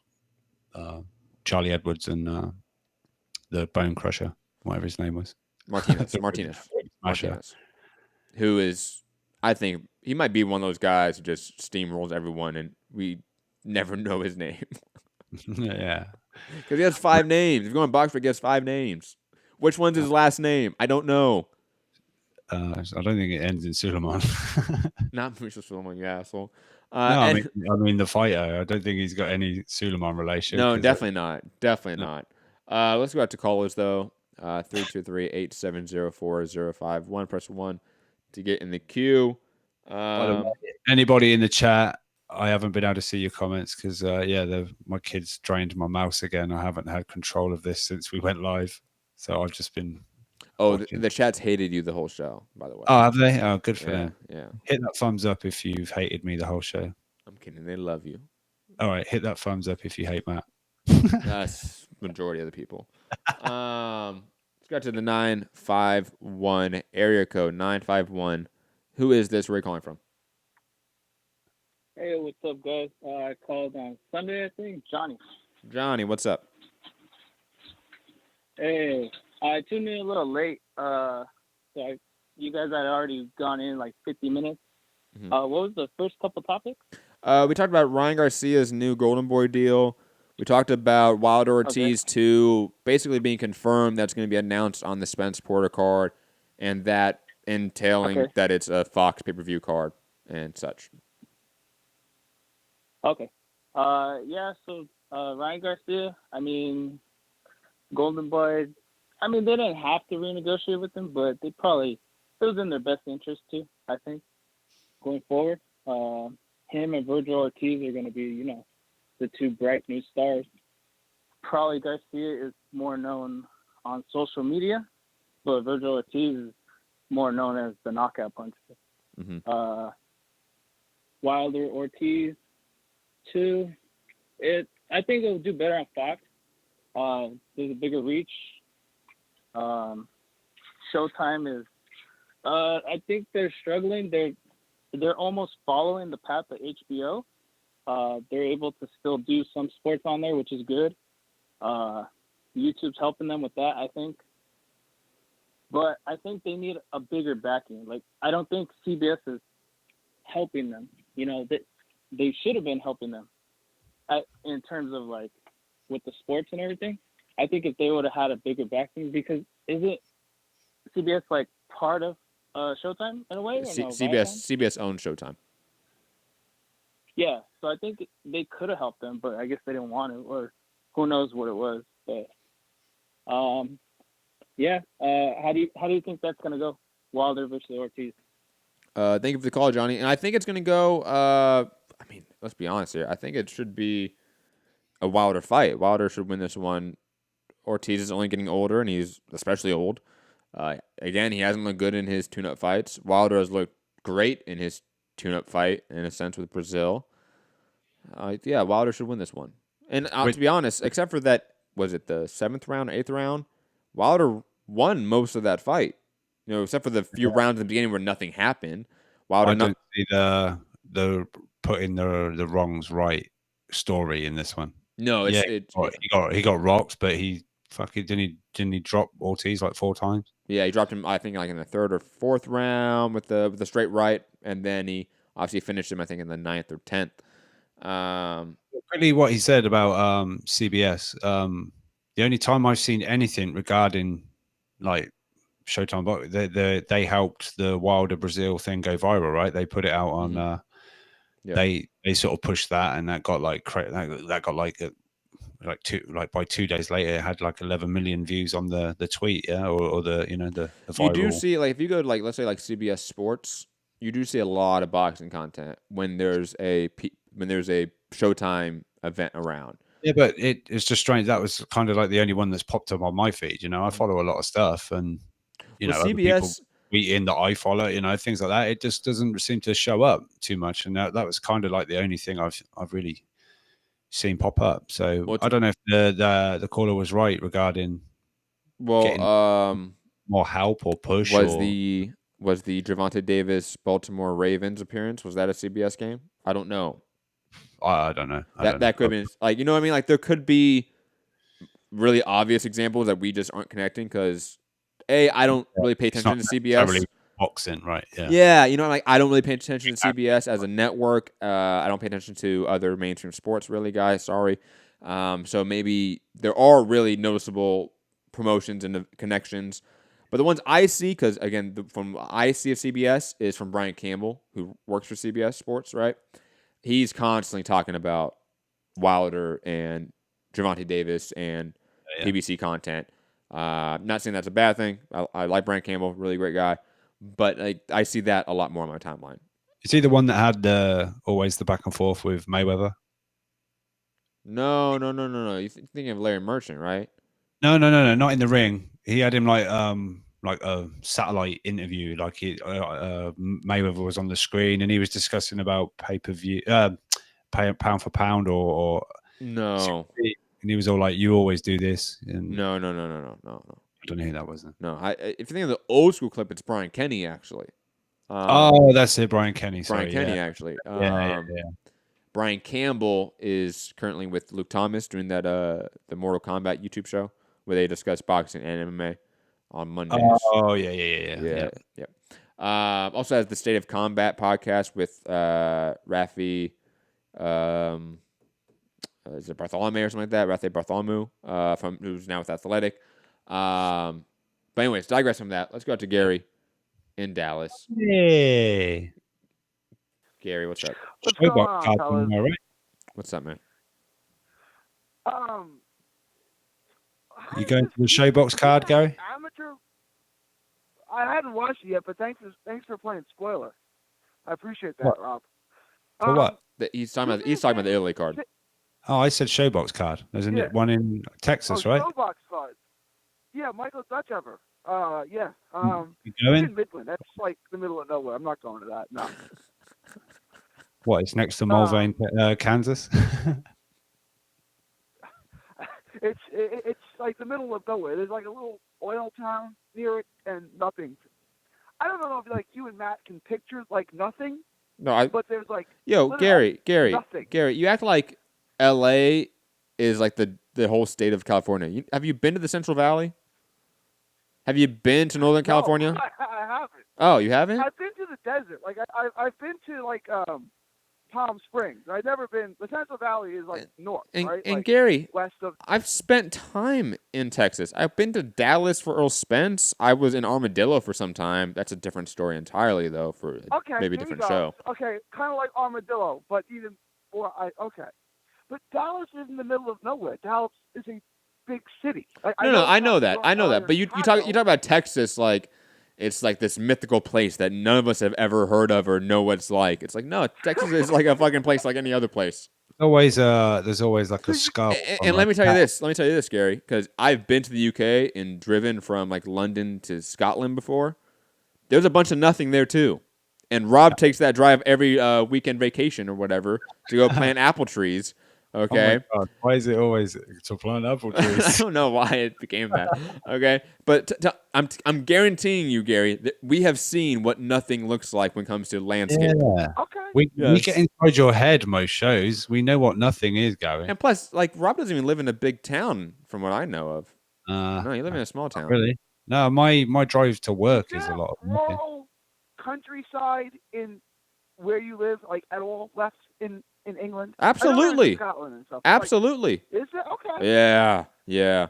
Actually, honestly, you find some of those really small towns, find a nice place for some tea and some breakfast. You're good. Nice. Yeah. Texas is just full of like cattle skulls, right? That's it. And I'm getting to this right now. The drive through Texas is far more ugly than the drive through the UK. When we're just looking at nothing. Quote. Because at least the UK is green. Yeah, green, grey. A lot of green. A lot of grey. Like, yeah, if you get outside of where I live, like, there's literally nothing. There's no trees because it's 110 degrees and it doesn't rain, right? So there's, like, literally nothing. There's no trees. There's no hills. It's just flat land for miles and miles and miles. There's literally nothing. Like, tumbleweed, nothing. It explains why you're a boxing fan. Because there's nothing else to be a fan of. Fuck that. Anyway, amateur boxing. You were going to say something about amateur boxing? Yeah, well, first I wanted you to say the name of the Italian fighter again. Oh, what? The Eggington beat? The Gigolo guy. Yeah. The Deuce Bigelow. Hang on. Just for shits and giggles, I'll find I'm going to call him Deuce Bigelow from now on. That's who this guy is. Yeah. Let me get up Matchroom. I'll do it just for you, Gary. Hang on. Wasn't also like a movie called like Gigolo or something with like Jennifer Lopez? Deuce Bigelow. No, there's Deuce Bigelow. Gigli. Oh, that's right. That's right. I always call it Gigolo. It's not Gigolo. It's Jiggly or whatever it is. Fior di Giglio. It's got like big in it. It has 3 different names in one name. I said, Matt, I'm going to send it to you. You can have it right now. Copy. I'm going to send it. Yes. You want me to try to say it? I said it on the show when I previewed the fight, man. Yeah, you gonna make me try to say this shit again? Where's it at, Rob? Look at that for a hashtag for the fight at the bottom. Oh my god. Okay. Fear de Giglio. Fear de Giglio. That's still not close, but it's closer than Rob. Damn right, Rob. Suck it. Yeah, hashtag for de Giglio. Wait, say it again. It's on. Rob was talking. Fear de Giglio. Yeah, sure. Okay, cool. I always fear the Giglio. Yo, why wasn't Rigatoni on the card? What up, man? Yeah. Didn't Rigatoni just? Oh, Rigatoni. Yeah, I don't know why Rigatoni wasn't on the card. I mean, his last fight was back in April. He could be back on the card. There's another welterweight, Dario Morello, who fought on the card. Don't tell me if you. He sounds like a he's cherry. Too, but he's a lot younger. He sounds like a cherry. What was that? I said he sounds like a cherry. Probably. He's not. He's not from the UK. Someone cherry pick Morello. He's probably better than, however you said it. Rashad Hicks. Giglio or. Hey, Rashad Hicks will be back. Rashad Hicks. Yeah. You know that Rashad Hicks had the same surgery Keith Thurman had 2 months ago. Cool. What, a ponytail extension? I'm just. But Gary, you ranted about how like, oh, that surgery is nothing. You come He back. had a fake injury. You Why come is he back. getting Yeah, injured? it was a fake injury. Come back from 3 weeks. You go and fight. Like, what are you talking about? That injury is nothing. Okay, I'm saying he came back with that injury in 2 months. That took Keith Thurman out for 2 years. Cool. So it's not the same. So and for example, one of them was smart. One of them was dumb. Yeah, he went in, not healed properly, and got ironed out by a Olympic gold medalist. All right, you want the scoop? The scoop. Rashad Hicks signed with Greg Cohen Promotions. That's Cohen why I want told him, Coppinger to tweet from. and Rashad Hicks is 34, right? Greg Cohen told him, "You take the fight, or I'm dropping you." So was he smart to take the fight? He had no choice. Wait, Greg Cohen, He as in the dropped guy at that 30. was trying to get in Eddie Hearn's head? That same Greg No, Cohen? no, that's Brian Cohen. Oh, okay. It's Brian Cohen. What, Brian, Greg's fucking dumbass brother or something. That tried to go with the banter with Eddie. The black sheep of the family, Brian. Look, if that's the case, and if you're fighting not healthy, yo, fuck that promoter. Yeah. If I'm that guy's manager or his agent or whatever or his friend, I'm telling you, yo, you just had surgery. Fuck this guy. Go sign with anyone else. Okay, Wow. There are other people to sign with. There are other regional promoters to sign with. You will find someone. Okay, like take the extra 2 or 3 months off. You need it. And unfortunately, no one told him that, or he didn't listen because he lost via first round knockout. So yeah, it might have been beneficial to his promotional stability to take the fight, but for his career, it obviously wasn't. He got knocked down in the first round. No, you're right. What I'm saying, the man is 34. If he was 25, it's an easier decision to make not to take the fight, right? Because they got plenty of years ahead of me. At 34, you don't have that same kind of time on your side. You know what I'm saying? Like, but that goes to the point that maybe this guy isn't all that he isn't all that special. If he's 34 and he's just getting to this level, and on top of that, he's rushing into it without any sort of advising from a manager or an agent or anyone, it's clear that he's not ready for this level. He wasn't made for it. Like this is like this is sports. Like the cream rises to the top here, and maybe he just wasn't the cream. Sure, okay, that's a possibility too. You know, but there's only one way to find that out, right? And we did. Step up. We did. Yep. Yeah. And why not test yourself against Olympic gold medalist? Yep. Off of a 2-month recovery from an elbow surgery. Why not? At 34. At 34. And being from Texas. Yo, Gary, I give you full permission, Gary. Right. When you eventually meet Rob, you can punch him. Nah. Because he's been saying, like, he makes way more Texas jokes than me, and I'm a coastal elite. Yeah, but look, I'm a liberal coastal elite. Yeah, but a little bit of shade from a Brit, that's expected. But for you to constantly forget Texas fighters on cards and not talk about them, that is shameful. Hang your head. That's right. But you just throw digs out there for no reason. Like Matt goes, the middleweights that no one cares about. You go, like Charlo. But just like for no reason. No, but all right. That no one cares about but Texans. Okay, and I'll be honest. If we're going to talk about middleweights that no one cares about, we can include Andrade in the list. Is he from Derevchenko. I would say that Charlo has a bigger fan base than both those guys combined. Yes, Andre but and still, Derevchenko. I would say largely speaking. Mm. I mean, are they really the guys? Well, and Derevchenko has a fan base of 0. Andre's got a legitimate world title. Yeah, but that doesn't mean you're a star, man. Come on. Emmanuel Navarre has a world belt, and he's been stomping dudes out. No one knows who that dude is. No, but you know, if I'm people are happy supporting Charlo and his treading water career, then fine. Look, the people in Rhode Island don't even know who the fuck Andrade is. Let's be honest. They were all there for him. He done a good ticket sales. He dressed up in that Patriot uniform like Mel Gibson and thought he was rocking it, and everyone was like, "Who is this guy?" I thought this was a boxing fight. Mel Gibson did not dress up in a Patriot outfit in Braveheart, Matt. What are you talking about? In the movie Patriot. Providence, Rhode Island is a great city. It's the best Italian food in the country. Not exactly a fight city, though.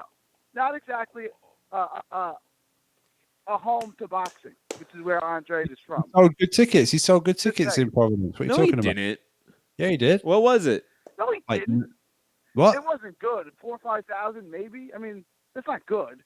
You're just straight up lying now, Gary. What was the number? I wasn't like nine or something. That did 9,000. I'd be shocked if that did 9,000. Which fight were we talking about? The Walter fight or the? No, it's his hometown fight. I forget which one was the hometown one. His last one was his hometown fight. Yes, and that was a Walter. I know. I don't remember who he fought, honestly. No. Oh, Silitsky. Silitsky. Yeah, Siletsky. How do we not remember that guy but Walter? How do we remember Walter but not Silitsky? Because he's called Walter for a start. That's probably true, right? Second name Captain Duckwa. I don't know why I made him Japanese. I'm sorry. Captain Duckwa.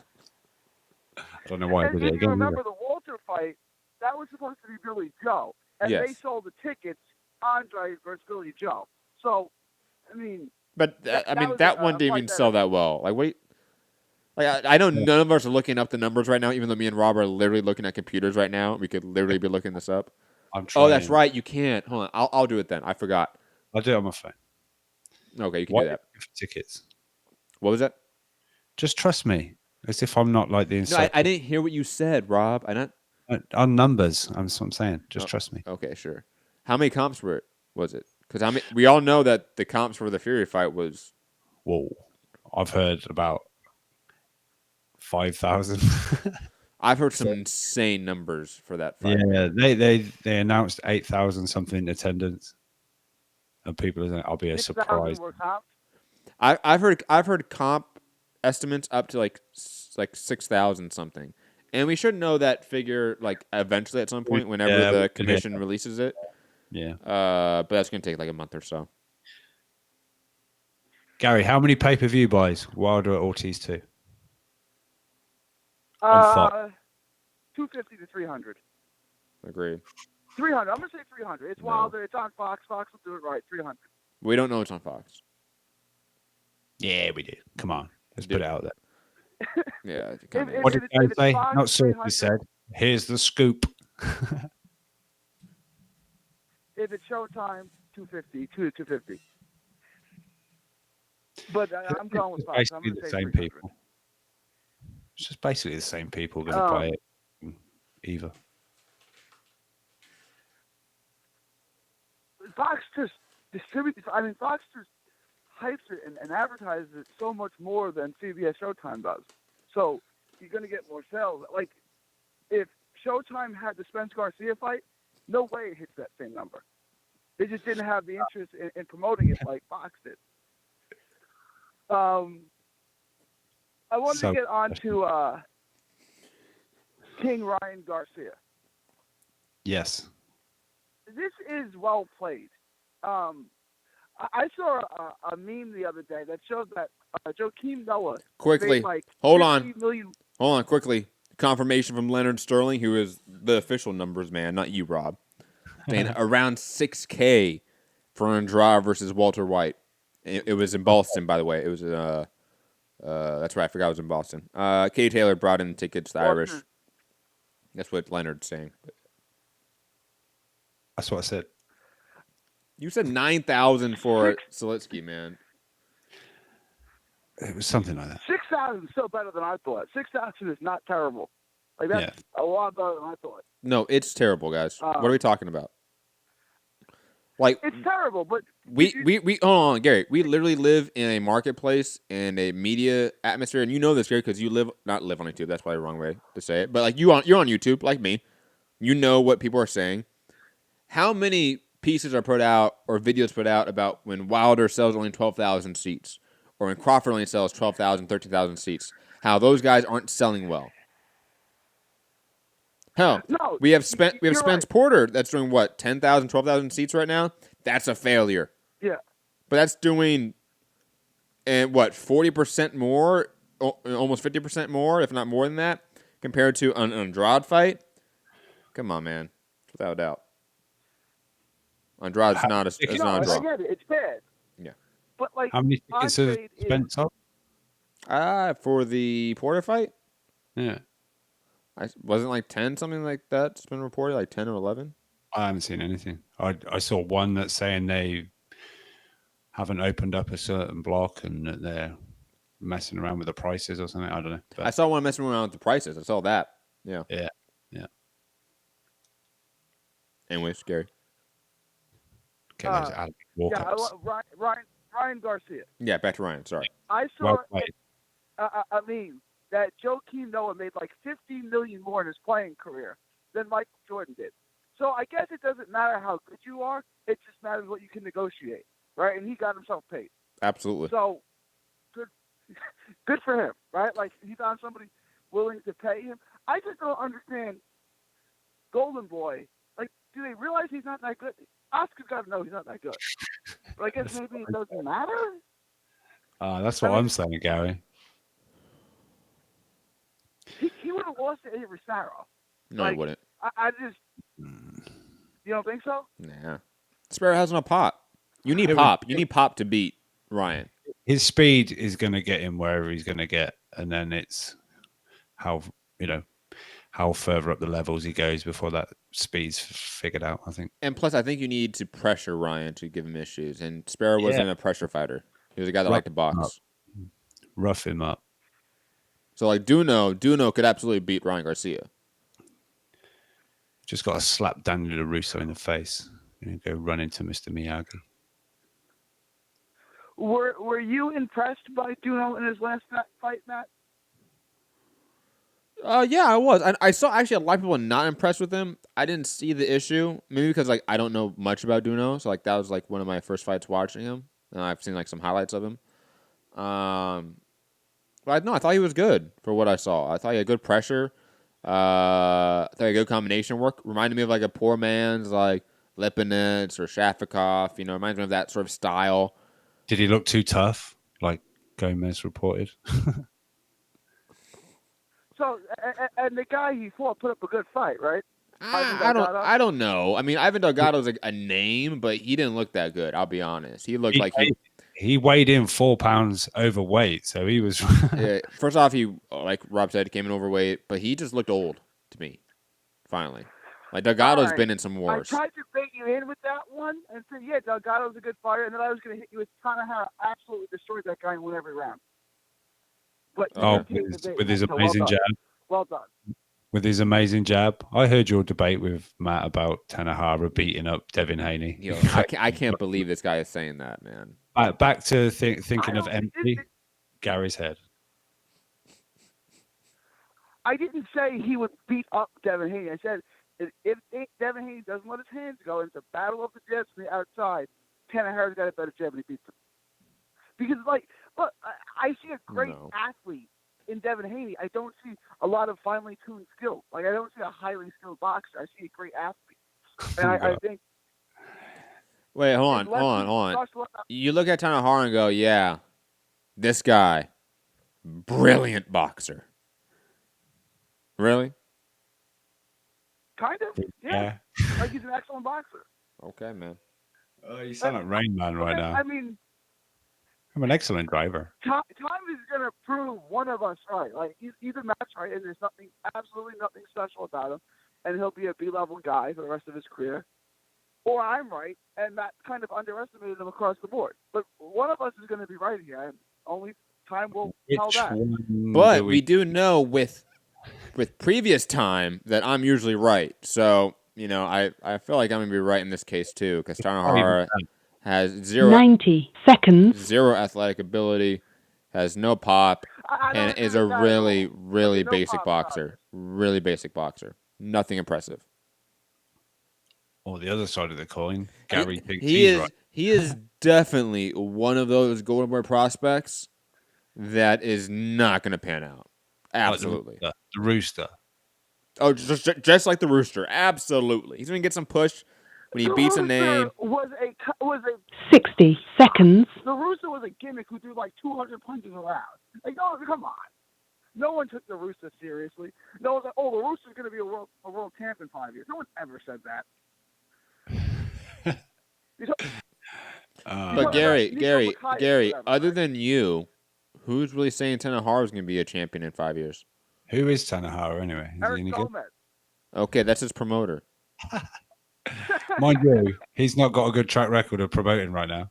Like, honestly, Gary, like, who out there in the media or even like do you see fans out there going like, yeah, Tanahara is going to be the next champion in 5 years? I don't. I haven't seen one person other than you even mention his name. What card's he been on? Do I even know Tanahara? I don't even know. He was on the Virgil Ortiz card, and then he was on 10 seconds. On the card of Mexico. Brandon Rios versus what was the zone card that Rios lost on? Humberto Soto. He was on that card, and then before that, he's only 22, right? Matt's like he's 27. Like, this is as good as he gets. He's 22. Devin Haney's only 20. And then before that, he was on the Golden Boy Facebook Live cards and those types. Devin Haney's only 20, and he's mandatory to Lomachenko. And calling him out. He was well promoted. Well done. I mean, yeah, he's a star in the making. He's a big personality. He's a good-looking kid. He's more exciting than Tanahara for sure. Because he's better, too. But that doesn't mean he's better than him. No, he is. I don't even understand how you can make the claim that Tanahara is a better boxer than Haney. Haney is absolutely a better technical boxer than Tanahara. Absolutely. I don't see that at all. Absolutely. Why? Because he's more athletic and he throws hooks, lead hooks and stuff. Like he doesn't let his hands go. If he picks wait, hold on. First off, Tanahara is not really an active volume guy. Secondly, letting your hands go doesn't equal boxing skill. I don't know what kind of argument that is, Gary. Can you make a better one, please? Because I don't even want to argue that shitty argument. It does to Lennox Lewis. What's Lennox Lewis's keys to victory? Always. He's got to throw more punches. But that's not about boxing skill. No. That has nothing to do with boxing skill. No. But part of boxing is letting your hands go. That's right? true. No, Gary, you are right. But you're talking about technique and skill. That's exactly what you're talking about. And you're talking about volume. Those are not the same thing at all. So again, Gary, do you want to make? Hold on, Gary. Do you want to make a better argument here because you're making a really bad one? You're conflating. I was saying there's two things wrong with Devin Haney. A, he's not a great technical boxer. He's a great athlete. And B, he doesn't throw enough punches. I was saying there's two things wrong. But then you went on to say, hold on, Gary. But then you went on to say Tanahara is a better technical boxer than Haney, and I said why? Yeah. And you said, hold on, Gary, and you said because he throws more hands.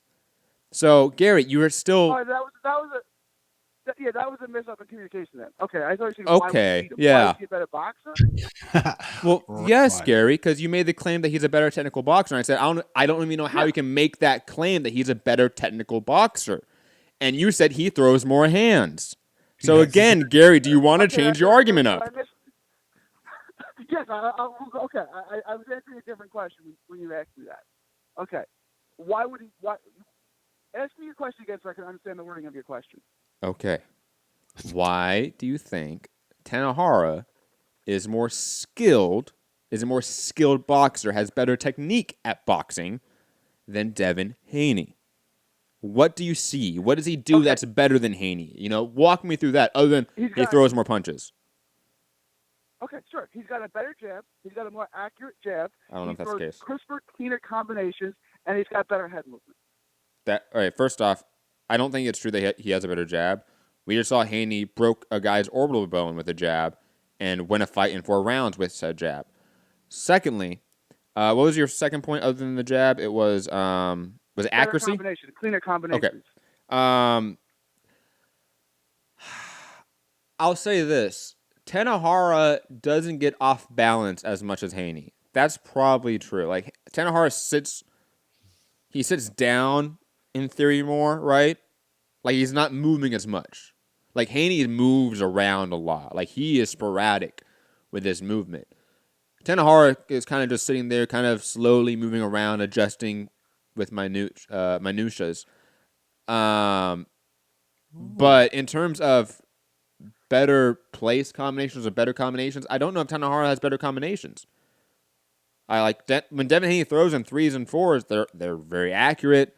They're devastating. There's great variety in the punch selection. Like, I don't see Tanahara being better than him in that, to be honest. I'll give you when but like his combinations, Devin's combinations are like a right hand and a left hook, and then he's out of the way. I don't see 3s and 4s from Devin Haney, not really. Well, he doesn't really throw them as much. Yeah. Well, again, your argument is now about punch volume. Like, your argument is Tanahara throws more combinations. That has nothing to do with skill. Tanahara is more of a volume punch guy because he doesn't have power. He's not really a counter boxer. He's a guy that wants to lead the dance with the jab, a la Jesse Vargas, a la poor man's Leo Santa Cruz, right? That's what he wants to do. Haney is a counter puncher. So the game is entirely different for him. Of course he's not throwing in combinations as much. He's throwing more in 2s and in 1s because he's a counter puncher. So I agree with an element of what you're saying, right? Mm-hmm. Like, yeah, he doesn't throw as many combinations. But, like, is that out of necessity or is that just out of choice? You know what I'm saying? Like, is that Haney's preferred style or is that what he has to resort to? Because he can't lead the dance. I guess he can lead the dance because when he wants to, he does. Right? I don't know. I'm going to go back and look at Haney. I just... Put them side by side. He doesn't need to. With that pullback counter, he's going to make that jab look sloppy as shit. And look, part of the reason why he doesn't have to do as much as Tanahara in terms of combinations because of the athleticism, because of the power that Haney is now, I think, growing into as he's becoming older. It's clear that the power he's growing into some power as he's maturing. And plus, he is an athlete, unlike Tanahara. So he doesn't have to rely on pure volume like Tanahara, because Tanahara is like a Leo, like a Jesse, like guys that had to be volume punchers, had to sort of lead, had to work off of the jab and throw a lot of jabs, because if they were counterpunching, they didn't have the power to save them out of losing rounds. They didn't have really the speed or the athleticism to do that. So they have to do what they do, which is a come forward volume guy, but still have decent basic boxing ability. That's what Tanahara is, in my opinion. And I haven't seen really anything to change that yet. Oh. Gary, are you there? Oh, no. Blog Talk was like, Gary, you went over the clock. Sorry, Gare Bear. We have to move on. Anyways, guys, it's going to be it for today. Sorry, Gary. It's not my fault. It's Blog Talk's fault. I swear. But Rob, let's get out of here, okay? It looks like you're just in time for UFC 244 Masvidal press conference. Yes. Yeah, press conference. Yep. Awesome. You're gonna wander up and down the stage smoking weed. Yeah. Who cares? Yeah. Thanks everybody for. How dare you, sir? What? How dare you besmirch what the kind name? of role model is that? Huh? What about the children? Think of the children. Exactly. But yeah. Thanks to Gary. Who was the caller before? I forget. Johnny. Yeah. But thank you for calling in. Hit that thumbs up, share the show. UK Rob Instagram and Twitter. I mean, UK Rob MCR on Instagram and Twitter. Don't forget that bit. You might find some like weirdo or something with really bad gift game. That's not me. But yeah, catch you on the next one. Hopefully some good news tomorrow or whatever. So yeah, catch you on the next one. You can find me, Matt Hunter, MCR, all platforms. Hit the like button, share the show, subscribe, patreon.com/Mix Combat Radio. Gonna be back tomorrow, most likely. What are you doing, Rob? I'm just lip syncing with you. I don't know what we're going to do tomorrow. Probably something. There's no real fights coming up this weekend except for maybe the UFC card, which I might do something on. But also, I think it's live now, the MMA show I did with, and also talked about Tyson Fury, Otto Wallin with Anthony Walker, Ben Duffy, and Jay Petrie of ShareDog.com. But we didn't do it on ShareDog.com due to some issues. I might divulge on some media drama on the next Boxing Banter. But digressing from that, check that video out on the Walkout Network. You can find the Walkout Network on our YouTube page. Find the featured channel sections right there. Click on it and then find that new video. You can see me talking about all things MMA. And also we'll post it on the our MMA playlist. But anyways, guys, that's going to be it for today. Peace. Bye. Later.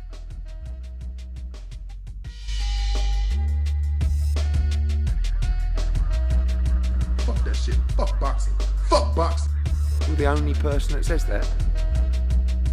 Everybody's on steroids. The whole UFC, everybody. That's fucking illegal. That's stupid. Use your common sense. Stay off the weed. I'm Phil. I'm very Phil. No, don't be scared, homie. Hey, pussy, are you still there?